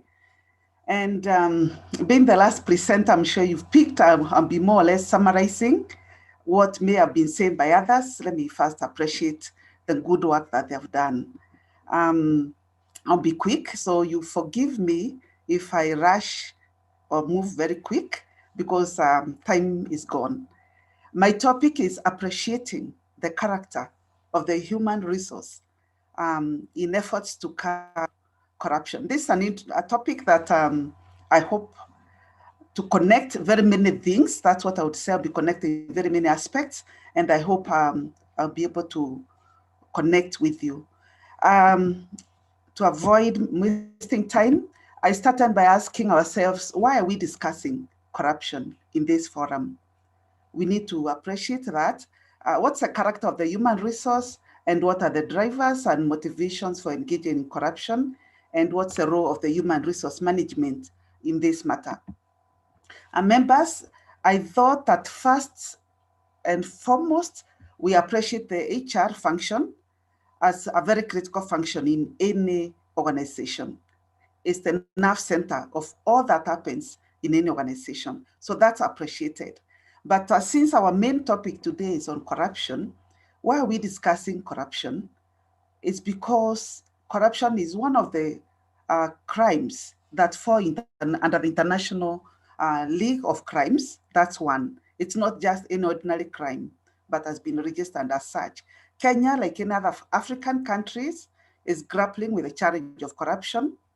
The fact that corruption jeopardizes our vision, either as a country, and kills dreams and visions of individuals. If you think about it, you may realize that corruption has affected who you are or what you hoped to become because of the hindrances that have been brought. Much more that there has been a noted moral decline in the country, in the world, and this affecting you and me, and it's affecting the human population. It's affecting the human resource. That we are living in times of uncivil times, and the fact that the youth lack icons to emulate. And I think this throws a challenge to all of us as human resource managers or human capital managers, that the young people behind us are lacking an icon to emulate. Then the unfortunate thing, as was said earlier in the morning by the chairman, that in every corrupt act, there is a professional. And all of us who are in this forum today, we are professionals. And in other forums that we've been, they are professionals, and yet there's so much corruption that is happening. In the HR practice particularly, this was said earlier, so much every aspect of the human resource management process is affected by corruption. Think about training, think about recruitment, think about promotions, think about transfers, think about discipline, think about separation. There's so much corruption in each and every HR function. So that's why we are meeting today. And allow me to repeat, because I think we may have shared this in one way or the other, the ones by Warren Buffett, who said, if you are to hire people, if you're looking for somebody to hire, look for 3 qualities: integrity, intelligence, and initiative. And as we talk about integrity and as we close our discussion on integrity, ethics, and corruption, remember, integrity is not just in terms of actions, but also in our thoughts, in the ones that we utter, and in our deeds. And allow me to dwell a little bit on this and ask, can somebody lack integrity in the things that they say to each other, even when they have not given any bribe? Can we say that a person lacks integrity in their thoughts, in their words, in their deed? Because this is something I think we need to think about, so that we cease to see corruption only in terms of giving money, but may start right from our thoughts. I think that was for just an introduction. Allow me to recap on the phenomenon of corruption again that was said earlier. That this is a recap. My colleague Maida took us through what corruption is, and allow me to quickly, because of my presentation, to connect that corruption is a consensual crime. It involves 2 willing parties, or more than 2 parties that are willing. It is illegal, hence what Eric has taken us through. It is unethical because it's not right. It is an act of dishonesty, and therefore moving away from an use of money as form of corruption. That corruption, there's corruption of the mind and corruption that involves money. And if time would have allowed, and I've wanted to hear from you, which of the 2 types is worse than the other? Is it corruption that affects the mind, or corruption that involves money? Because to me, that's very, very critical if you are to look at the character of the human resource. Much more the fact that there is supply side of corruption and the demand side of corruption. So it's not just the public sector that gets to engage in corruption, but also the private sector as the supply side, and the public sector as the demand side. These are just highlights. But I would want us to look at this slide seriously as to what makes us engage in corruption. That corruption is a behavioral problem influenced by a person's mindset, that is inclination, and the environment that we find ourselves in, that provides the opportunity for us to engage. So in short, as was done by Powell, he said corruption equals opportunity plus inclination. And I take this slide very seriously, because when we think of inclination, that's where the human resource, the you, the me, comes in. What's my inclination towards corruption? And because this is where the mindset is. And then what's the opportunity? Does the organization you work for provide obvious opportunities for me and for you to engage in corruption? So for us to address the challenge of corruption, which we've said is widespread in the country, as the chairman put it, then you have to really look into our organizations and ask, what opportunities are there for us to engage in corruption? And much more also get to ourselves and ask, what is my inclination towards corruption? And that's where I will be taking us to, and that will be our focus. And this is because for any corruption to take place, it takes place mostly at the societal level, at institutional level, and at individual level. There are factors within those levels that make us engage in corruption. And I'm not seeing the charts. I would have wanted to hear from you. What are these societal factors that make us engage in corruption? what are these institutional factors that then make us engage in corruption? Because we have to address corruption from the three levels: societal level, institutional level, and individual level. My focus this afternoon is at individual level, but I believe you can, in your way, put up ideas as to what societal and institutional level factors that contribute to corruption. Now, down to the individual level, because I'm talking of inclination, I pick the ones of Myers, a researcher, who said that ethical and unethical behavior in organizations is a function of both individual characteristics and contextual factors, or factors that are external to the individual.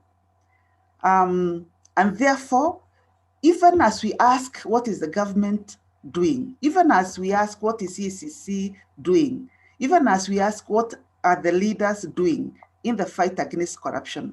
Remember that ethical or unethical behavior in our organizations, in the society, are both a function of individual and external factors. In other words, both external assets and internal assets that influence a person's character and moral development. And therefore, to promote ethical behavior as HR professionals, we must address the individual and the organizational factors. Eric has addressed very well the legal aspects, but we've realized that Kenya, which has legislated very well so many laws against the fight, on the fight against corruption, has even come up with a constitution, with a chapter 6, with Article 10, and like any other country, yet the challenge of corruption, or corruption, remains a challenge. What then can we do to tackle this challenge? I'm sure Eric has discussed many strategies, but I want us to be very specific on the individual as an agent of corruption. And therefore, I'm taking you, after having said that, I want us to appreciate the human resource. And when I talk of the human resource, I'm not talking about the function or the department. This afternoon, I'm very specific, the human resource being you and me. I want us to appreciate that. You being the human resource and I being the human resource that we are to discuss this afternoon. And I started by appreciating, and allow me to demonstrate this, that in everyday management in any organization, we deal with many factors. We have the machine, we have the money that we deal with, we have the material that we deal with. We have very many factors. We have machines that we deal with, and we have man. So on day-to-day management, we deal with those 4 M's.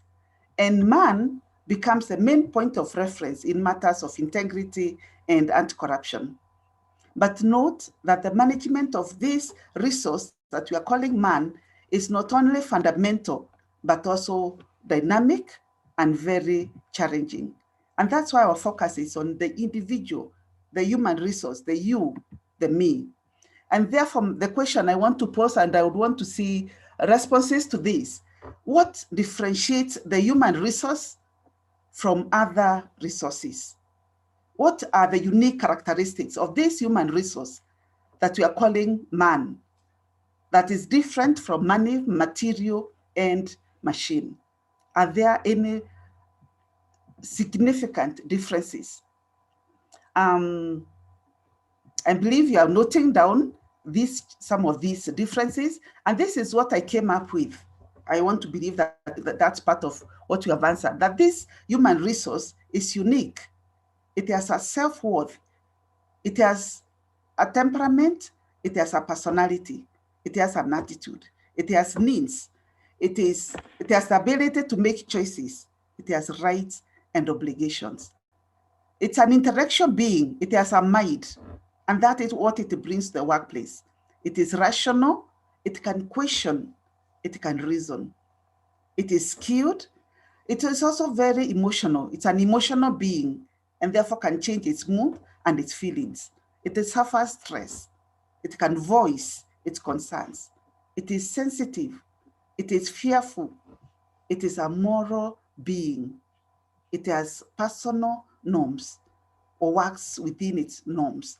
So I want us to appreciate the character of the human resource, which is very different from the machine, from the money. If I took this money and threw it away, it will not respond. If I took this machine and threw it away, it will just crack. It will not speak. But if you took me and threw me down, I'll respond, I will act. So this is the human resource that we are handling on day-to-day basis. And therefore, as HR professionals, it's very, very important we ask, how do we handle this human resource than the other 4 M's that I've talked about: machine, money, and material. Besides that, it's good we appreciate that the human resource that we manage on day-to-day basis, and particularly as HR professionals, remember this human resource as needs. And we have to take these needs into consideration. Needs, physiological needs, security needs, belonging needs, esteem needs, self-actualization needs, and all manner of needs. So we need not forget, every day you see somebody walk into your office, that is a human resource that is different from any other resource, that this human resource that has walked in as needs. Besides that, it's good to appreciate and ask, who is this human resource? Who is this human resource that has walked in? I may have said this earlier, it has a mind, it has a body, it has a spirit. And all the 3 always try to work in unison or in harmony, but that can be disturbed, that harmony can be disturbed. So as you write letters, as you transfer, as you deploy, as you promote, as you demote, don't forget that you are dealing with a human resource that has a mind, as a body, as a spirit. Much more, this human body, this human resource has thoughts, can speak, and can act. It's not just a machine, it's not just a material, it's not just any resource, but it's a human resource. And as all those components, much more, let's remember that this human being that comes in, this human resource that walks into your office, that you deal with on day-to-day basis as a HR professional, remember this being as that intrapersonal relation with itself. It has moments to reflect. It has moments to think. It has moments to speak to itself. It has moments to be self-aware. So even you who is managing other human resource, remember that you are a social being who relate at 2 different levels.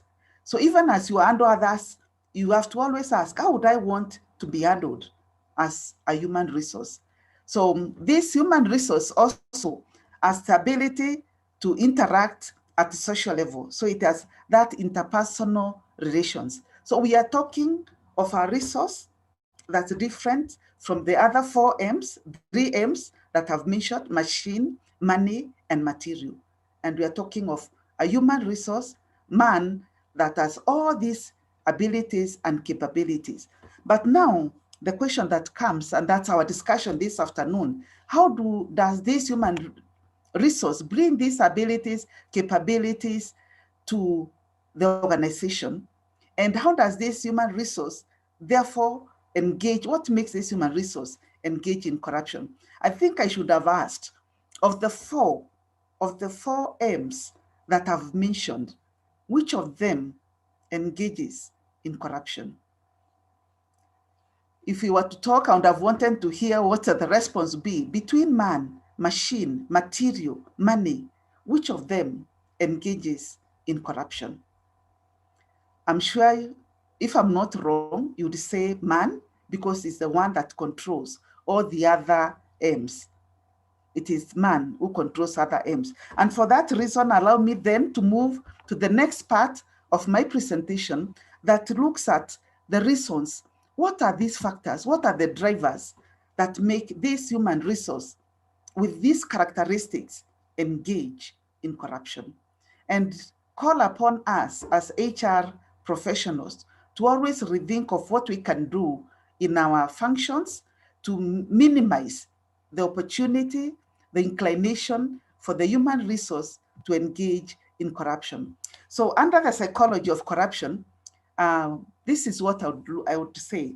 What makes individuals, and I think this is our central discussion this afternoon, what makes individuals engage in corrupt acts has recently received renewed attention in policy and in academic circles, because my colleagues talked about corruption, and we are seeing corruption has become widespread.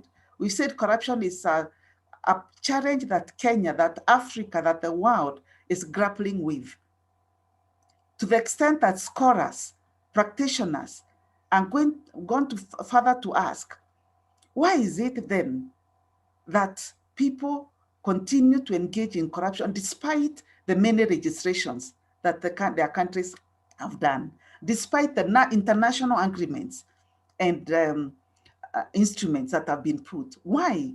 Because despite the rise and the spread of the global anti-corruption movements, many highly corrupt countries have made little progress on reducing corruption. You find countries have put up anti-corruption agencies, have put up institutions, but still not much is being realized. Hence, the scholars, the practitioners have to contend and ask and look for alternative approaches to understand the drivers of corrupt behavior, and specifically at individual level. So that's our focus. Therefore, the psychology of corruption deals with the dynamics internal to individuals that contribute to corrupt behavior. Allow me to say, if I didn't say this, that in a corruption process, corruption starts at individual level. I talked about the societal, the organizational, then the individual. But remember, societies are made up of individuals, organizations are made up of individuals, and therefore the scholars have to go down to the individual and ask, what makes this individual engage in corrupt acts? And again, I thought we'd be able to discuss this and ask what, in your view, propels and energizes people or the human resource to engage in corruption?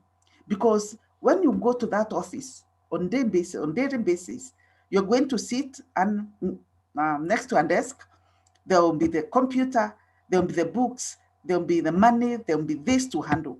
But then there will be this human resource that makes work move. But it's this human resource that engages in corruption. Therefore, what propels, what energizes this human resource to engage in corruption? In other words, what are the individual level drivers of corrupt behavior? And it's important, and that's why I thought we look at the character of the human resource to remember there are factors at individual level that makes us, you and me, engage in corrupt or unethical behavior. And therefore, briefly, I'll look at the theories of corruption, or the theories that try to explain why the individual human resource engages in corruption. First, there's the fraud triangle theory. Maida looked at that. He looked at rationalization. He looked at pressure. He looked at opportunity. That's where that is. There's the rational choice theory. There is the socialization theory, the organizational culture theory, the band repo theory, and the personal and social norms theory. So I'll be quick on this. Briefly again, we were taken through this. Allow me, in training, we say repetition is good. So in the triangle, or the front triangle theory, it looks at, says there's pressure as to why people engage in corruption. Or there must be opportunities. Of course, if there are openings, there are vacancies being advertised, and I have people, and I know people can part, that's an opportunity for me to make money. If I have a corrupt mind, I can rationalize why I've taken that action. So remember those three factors under the corruption triangle theory or the fraud theory. Briefly, again, the rational choice theory is where people justify the wrong that they have done. Remember, we said this human resource is rational and can think. And even when they engage in a corrupt action, they always attempt and try to explain and rationalize where they engaged in that bad behavior.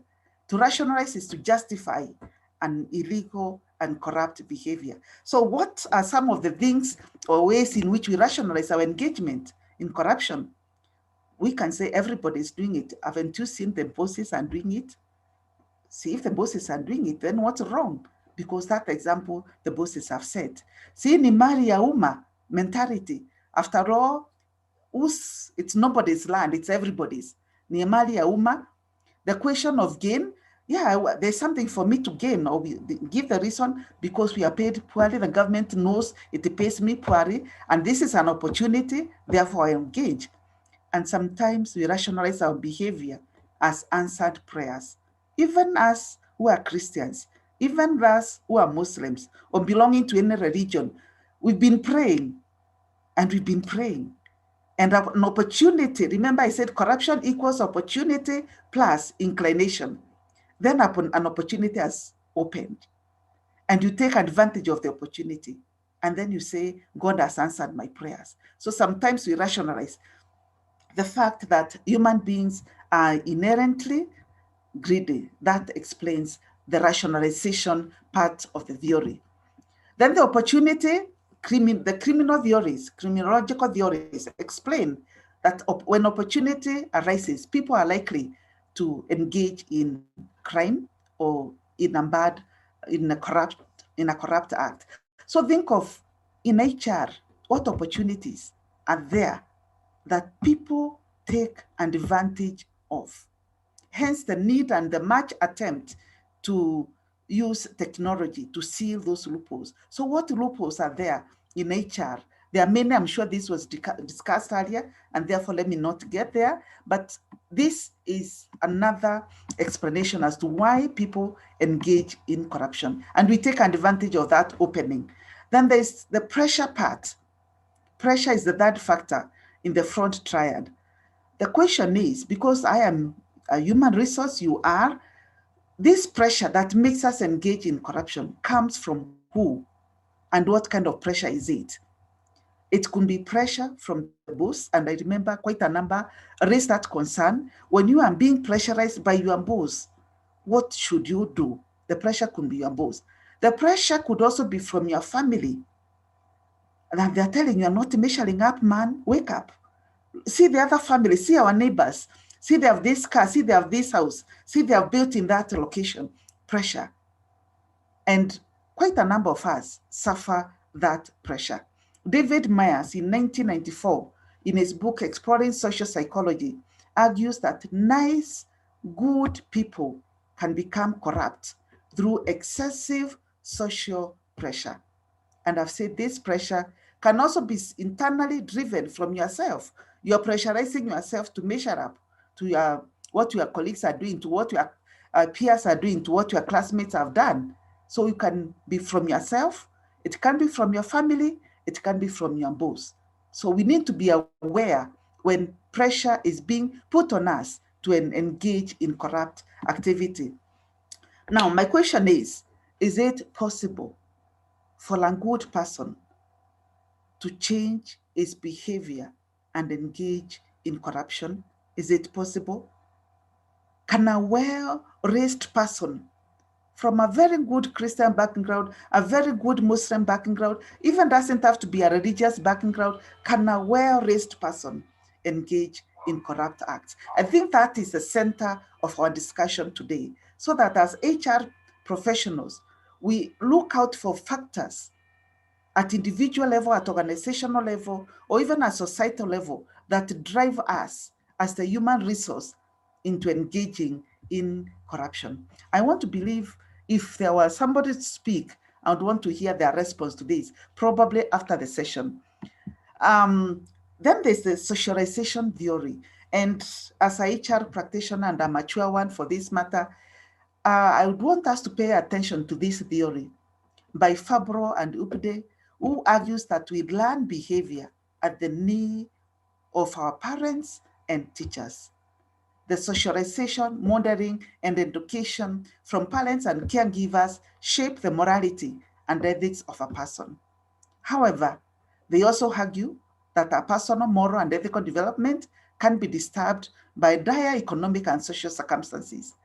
But as much as they argue that, that gives the pressure that we talked about, it gives the opportunity we talked about. So we need to ask, how are we socializing and training our children these days? Even the interns, because the government has opened up the internship program, they are coming into organization. How are they being socialized into your organization? How is the onboarding process? Are they quick to pick the negative aspects of your organization? So socialization could be at family level, but I'm also looking at socialization at the organizational level. Think of the onboarding, at the interns who come, the new recruitees who have come. How do we handle that? Then we also have the organizational culture theory. And here I call upon the HR professionals, because I said earlier that HR is the center, is the mother in the organization. You act as a mother, you guide and you correct. So what kind of culture developed in your organization? And when you analyze that culture in your organization, is it a life-giving culture or is it a toxic culture? Toxic where it gives room for people to engage. Any wrong happens and it's acceptable. Nobody corrects, nobody cares, nobody bothers. So what kind of culture is emerging in your organization? And have you ever linked that organizational culture to the prevalence of corruption, to the prevalence of unethical behavior in your organization? Mark you, sometimes organizations may not have room for actual corruption, but the unethical practices that happen can grow into corrupt practices. So we need to really look at the organizational culture that existence in our current organizations and ask, do we need to change to avoid encouraging unethical practices and corruption? Now, this theory states, the organizational theory states that corrupt behavior of a person is a result of social or group norm and the overall culture of organization that he or she is working. Remember, these are comments from researchers, from scholars in such matters. Therefore, in what way is the organizational culture a cause of corruption? If corruption is commonly accepted in an organization, a person would feel safe. After all, the boss doesn't bother, he doesn't correct. The HR doesn't seem to bother. He would be aware of many cases when his colleagues escaped prosecution even when caught. Therefore, you're encouraging that behavior. And therefore, I've talked about, is there a toxic culture, a negative culture, a bad culture that encourages corruption? In my view, I call it the bad barrel. Just think of a barrel and it is just bad and you're bringing new people in. They also become bad because the barrel itself is bad. So think about the culture, and I'm calling on HR professionals to rethink culture change in our organizations. Then besides the culture, there's the bad apple theory. The bad apple, and I've put, look at that bad apple, even if you're given to it, you would not like it. You just throw it away. Could it be that in our organizations, we've allowed the bad apples to grow, the bad apples to thrive? The bad apples are those individuals who tend to promote bad practices and unethical practices. And therefore, as HR, we have a duty. Remember, we are the ones who do the discipline, who do the evaluation of performance, who do the interpersonal relations. So how do we encourage the bad apples in organizations to thrive and cause disruption and conflict and confusion in the organization? So remember that corruption is also as a result of this one individual, two individuals, three individuals who form a small group and yet they wreak havoc in an organization. So think about the bad apple theory of individuals who do the wrong things. But since the culture could equally be the bad barrel, then the two encourage corrupt and unethical practices to take place. Marqueux also research indicates that part of the reason why human resource, the you, the me, engage in corruption is because we are afraid. We are afraid that the minute we leave an organization, our life is in tatters, that there'll be nothing for us. So fear is another factor, internal to an organization, to an individual, that contributes to corrupt behavior. And that can be nurtured, or rather can be gotten rid of at organizational level through the HR practices and policies that are put in place. The fear factor constitutes fearful attitudes leading to a self-centered life. Fear, what kind of fear? Fear of the future. What will happen to me? What will happen to my children? What will happen to my family? Fear, the fear of job insecurity. Is this job secure? I would rather have the much that I can. So I would rather eat a toad and eat a fat one, now that the opportunity has availed. Health, fear of health, old age, insecurity. And when these cause people to be worried, then they want to insulate themselves by grabbing as much as they can. But through HR practices, procedures, we can address the fear factor and advise where we need to advise. The chairman talked in the morning about us giving professional opinions and advices. And therefore we can advise our executive, we can advise the government in our small little ways. We don't have to be big in an organization for us to cause change to happen. This is my personal belief, and I do believe in it, that in your small way, wherever it is you sit, you can note something in writing, pass it to your boss and say, this is a proposal I'm putting forward. I've noted there is this tendency, this practice, and have a positive proposal as to what can be done to eliminate that kind of fear on behavior or practice. And things, change will come. Besides fear, there is what we call personal norms. At individual level, what would you say are your personal norms? What norms do you stand for? What norms do you go by? And how do your norms influence who you become and what you do in your place of work and for this country? I've noted that social and personal norms are explanatory factors for why people engage or refrain from corruption and unethical practices. Personal norms are an individual's deeply rooted moral convictions, which can be used to persuade you, to make you do the right things, deeply rooted. And therefore, as much as pressure comes, you'll be able to stand against that pressure because you have deeply rooted moral convictions. And I think, remember I said earlier, why are we discussing all this topic? And I noted it's because globally, there's been a decline in moral values. We've lost the moral compass. But it's high time as professionals, as individuals, as HR practitioners and professionals, that we purpose and encourage the development of personal norms where every individual has deeply rooted moral convictions that are able to guide and give direction and purpose to their life at individual level or even as they serve. And I've quoted two researchers. Dakas at 2013 found that people with weak personal norms have no strong moral obligation to comply with the rules at work. And I'm bringing this so that as HR practitioners, we are aware that the individuals in any organization that will always wreak havoc to the work that you do, despite the policies, despite the practices, despite the whatever norms you put in place. If their personal norms are not right, they'll derail you. Therefore, Deckers notes that people with weak personal morals will always have no strong obligation to comply to the rules, neither the laws nor the Constitution that Eric talked about. And they will have a strong tendency to engage in breaking the rule or engaging in going against the rule.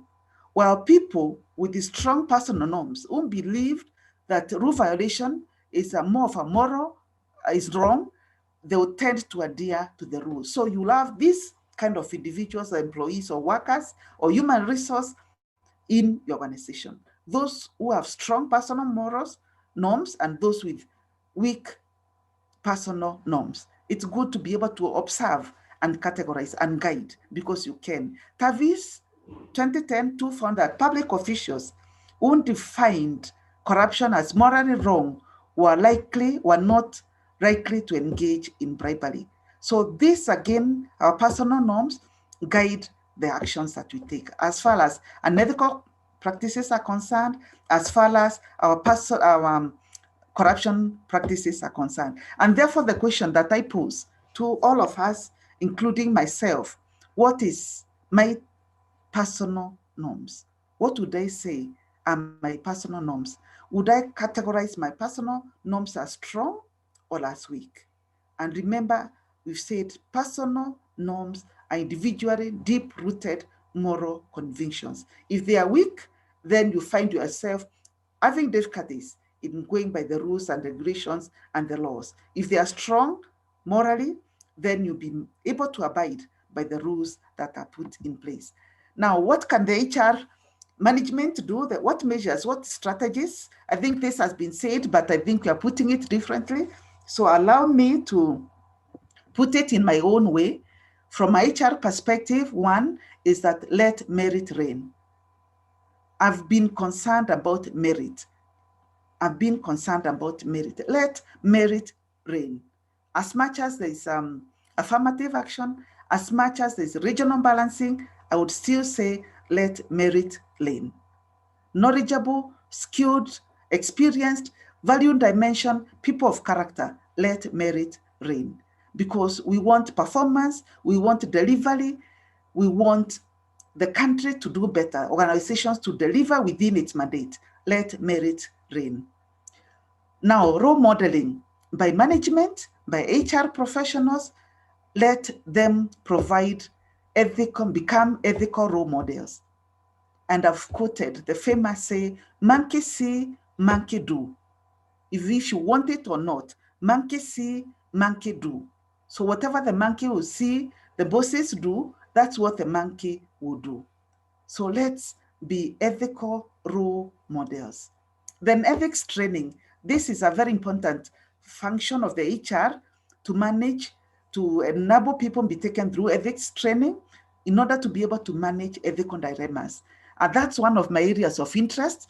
I normally like looking at ethical dilemmas because people always are confronted with ethical dilemmas, and how to resolve them is a big challenge. So what can guide somebody overcome ethical dilemmas? Each one of us in our profession, in our different ways, do encounter.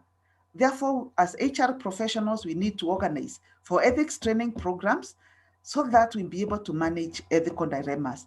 Develop and nurture employees with high emotional intelligence. That's my area of research. High emotional intelligence, self-regulated people, people with positive self-regard, people who can empathize, people who are able to have positive social interactions, and a lot more. So let's develop, because emotional intelligence can be developed and can be nurtured.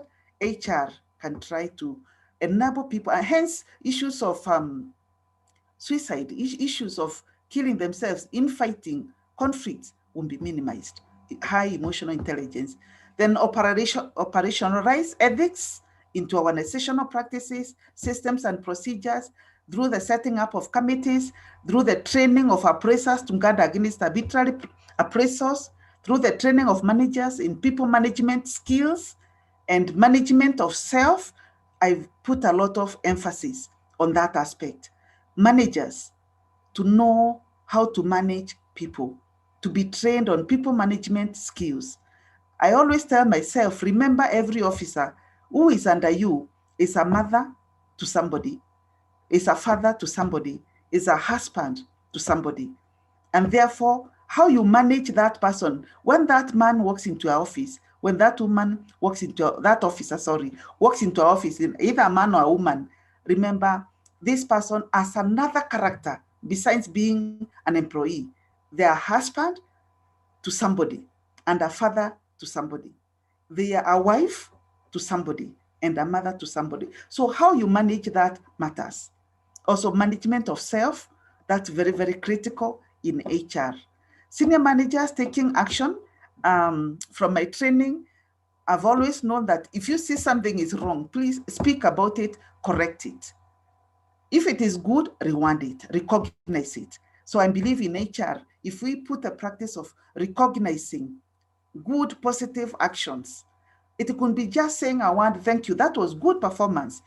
Or if something was not right, just tell this human resource, I really was not quite happy with that, what you did.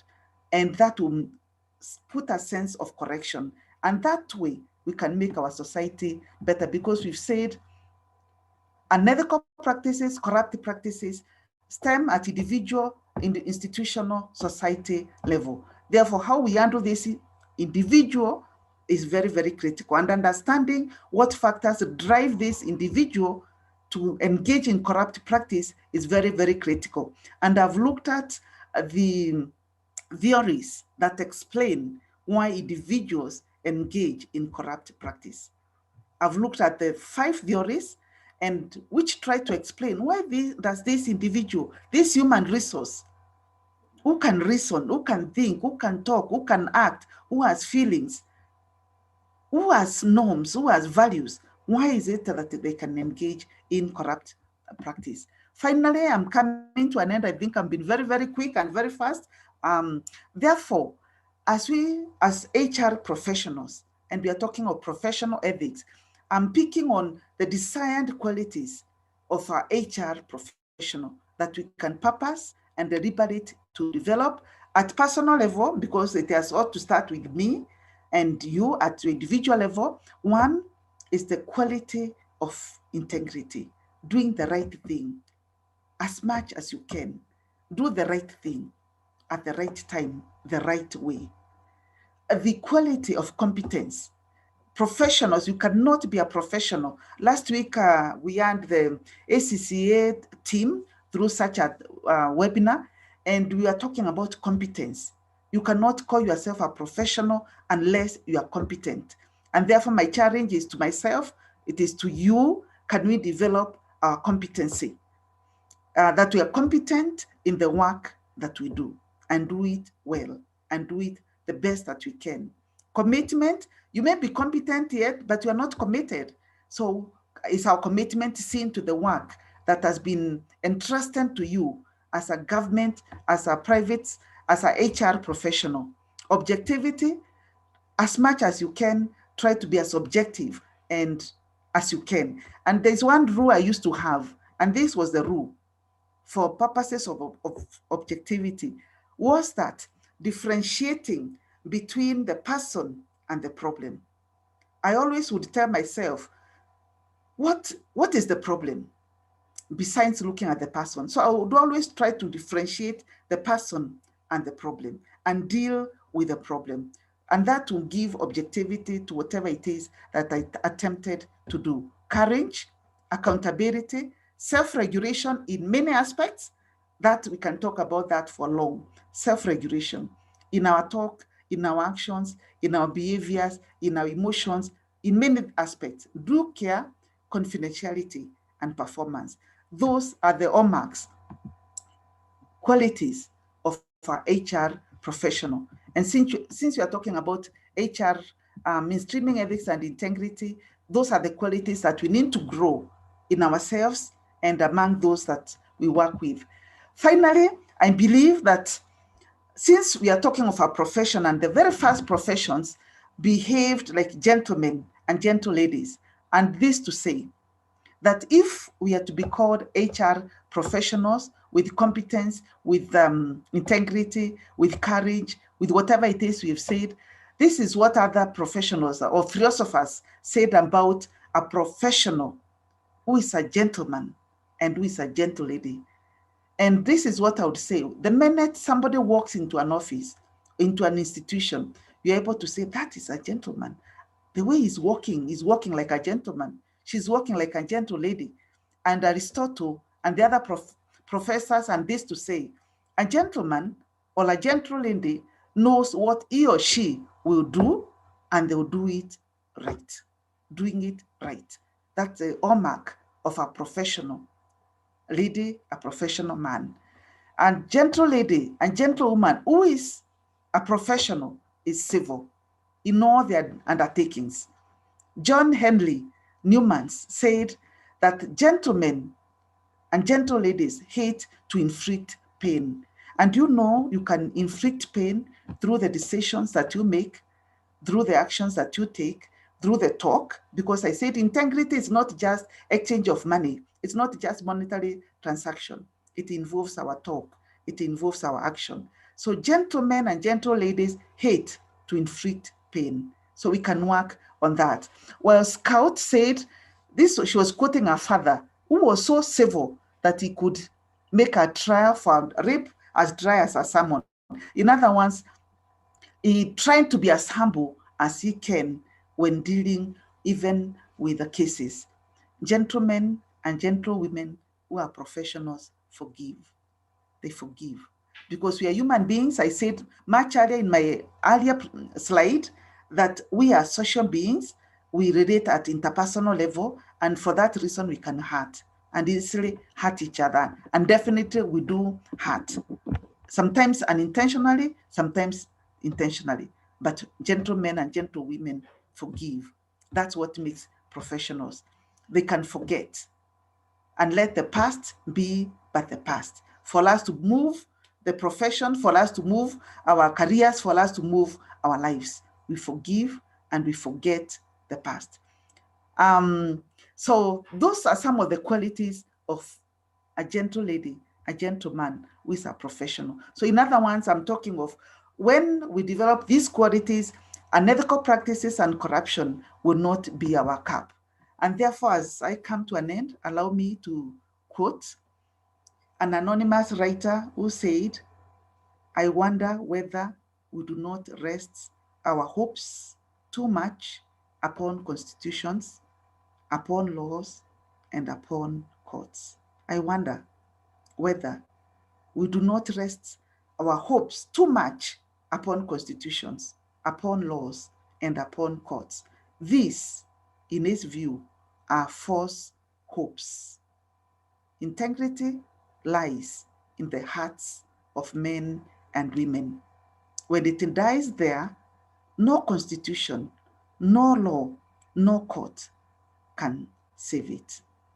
And therefore, for that reason, I take us back to one of the things I said, the need for us to develop our personal norms, those deep-rooted moral convictions that make us realize and accept that corruption is not acceptable because it causes hurt to our economy, to institutions, to careers, to individual lives.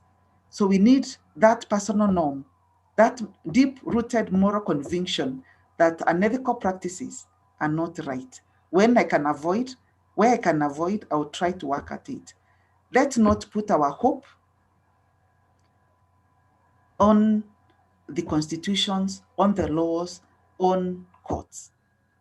These are false hopes according to this writer.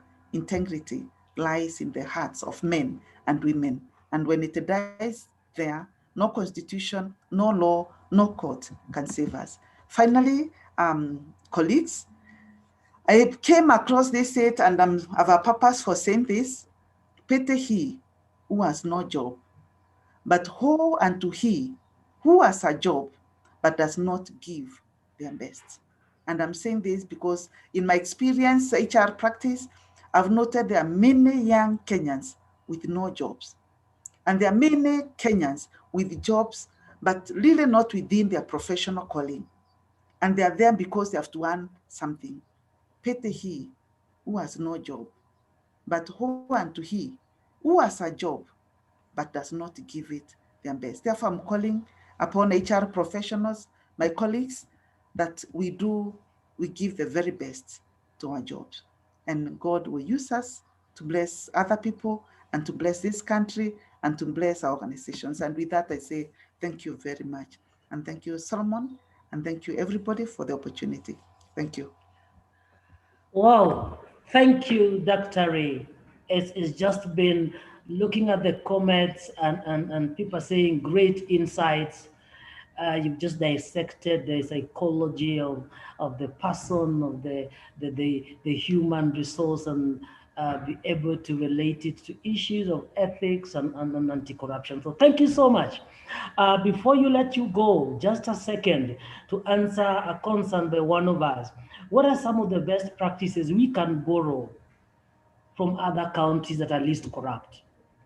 Would you mind just to share thoughts? Okay. One practice that I've picked probably from my exposure, from my interactions, is that people are generally patriotic about their country, and they care what happens to the country. They don't look so much. So that's one thing. People are very patriotic and they want the very best for their country, and therefore they take personal responsibility to correct and to do what is right. That's what I've seen. And then, for example, though occasionally we fail this, when we are driving or crossing the streets, we really observe the just basic rules of traffic rules. So small little things. I think that it starts, allow me to put it in very simple ones. It starts from small little practices at personal level that finally make our culture, our individual culture and our home culture and organizational culture. I'm very particular with culture because it starts with those small practices. So I would say, one, then they respect the rule of law. The rule of law, I think Gumbi may have spoken to this. They respect the rule of law, and that is one of our values in Article 10, the rule of law. So that respect. But we always plan ahead. Should we find the police, what we are going to do, what we are going to tell them, the excuses, we rationalize. So I think they have a normal, general respect for the rule of law. Then other countries is that the enforcement. In the event somebody is actually accused and it's established the data are wrong, then the law, enforcement of the law takes precedence. So I think those are the insights that I would share, going by what I've read and seen in Australia, in US, in the northern European countries, and even getting back to Rwanda here, which ranks very well in Africa as far as corruption is concerned. Respect the rule of law. Patriotism, I pray that we are patriotic in our own way, but we can develop it and nurture it and strengthen it. So that's what I would say. Thank you very much, Solomon.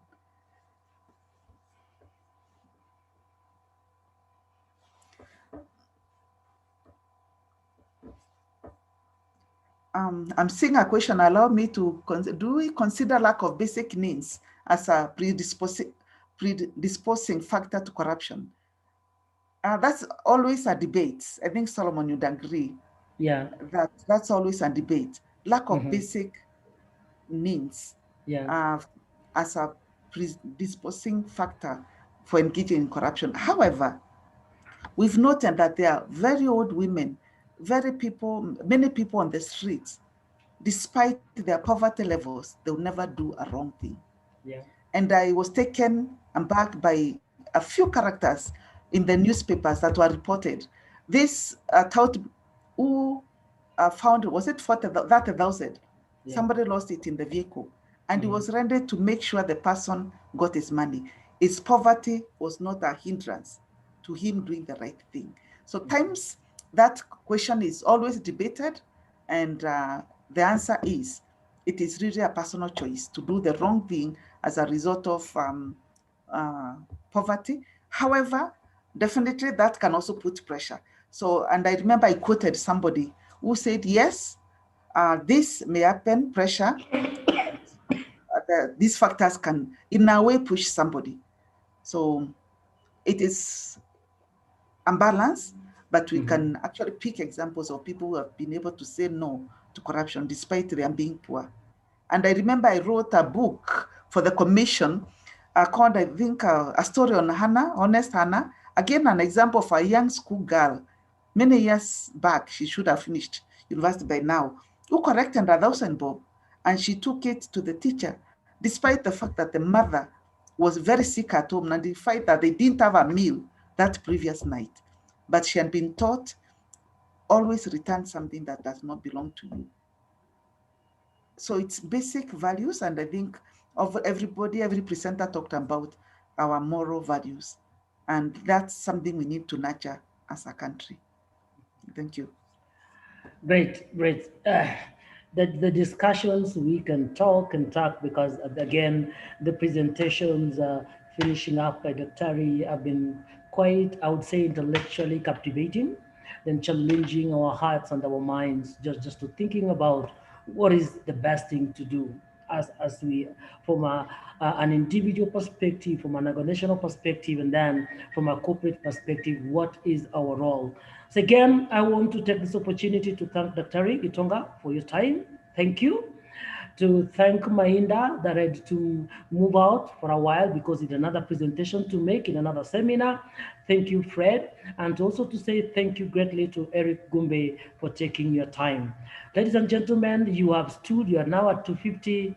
It's just great having you around to listen to some of these words of wisdom and snippets on how we can mainstream ethics and integrity within the profession that is nobly described. I read a quote somewhere that says, as HR professionals, it could make a more meaning that it's important to hire for attitude, but train for skills. It is important to hire for attitude, but train for skills.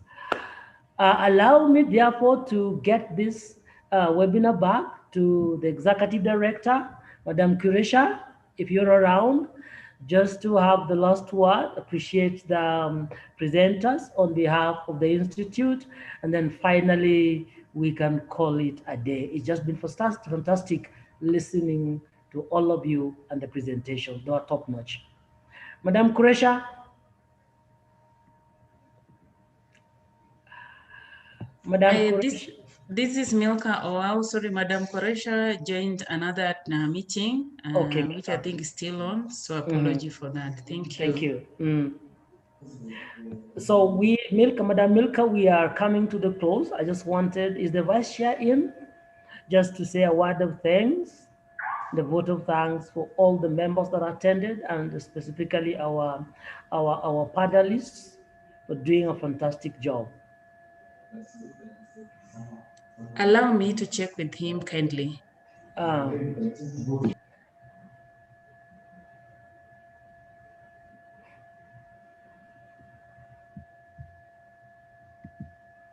So as Madam Milka does that, thank you so much. The presentation. We have one of our council member present, yes. Mr. Abdisalam Sheikh.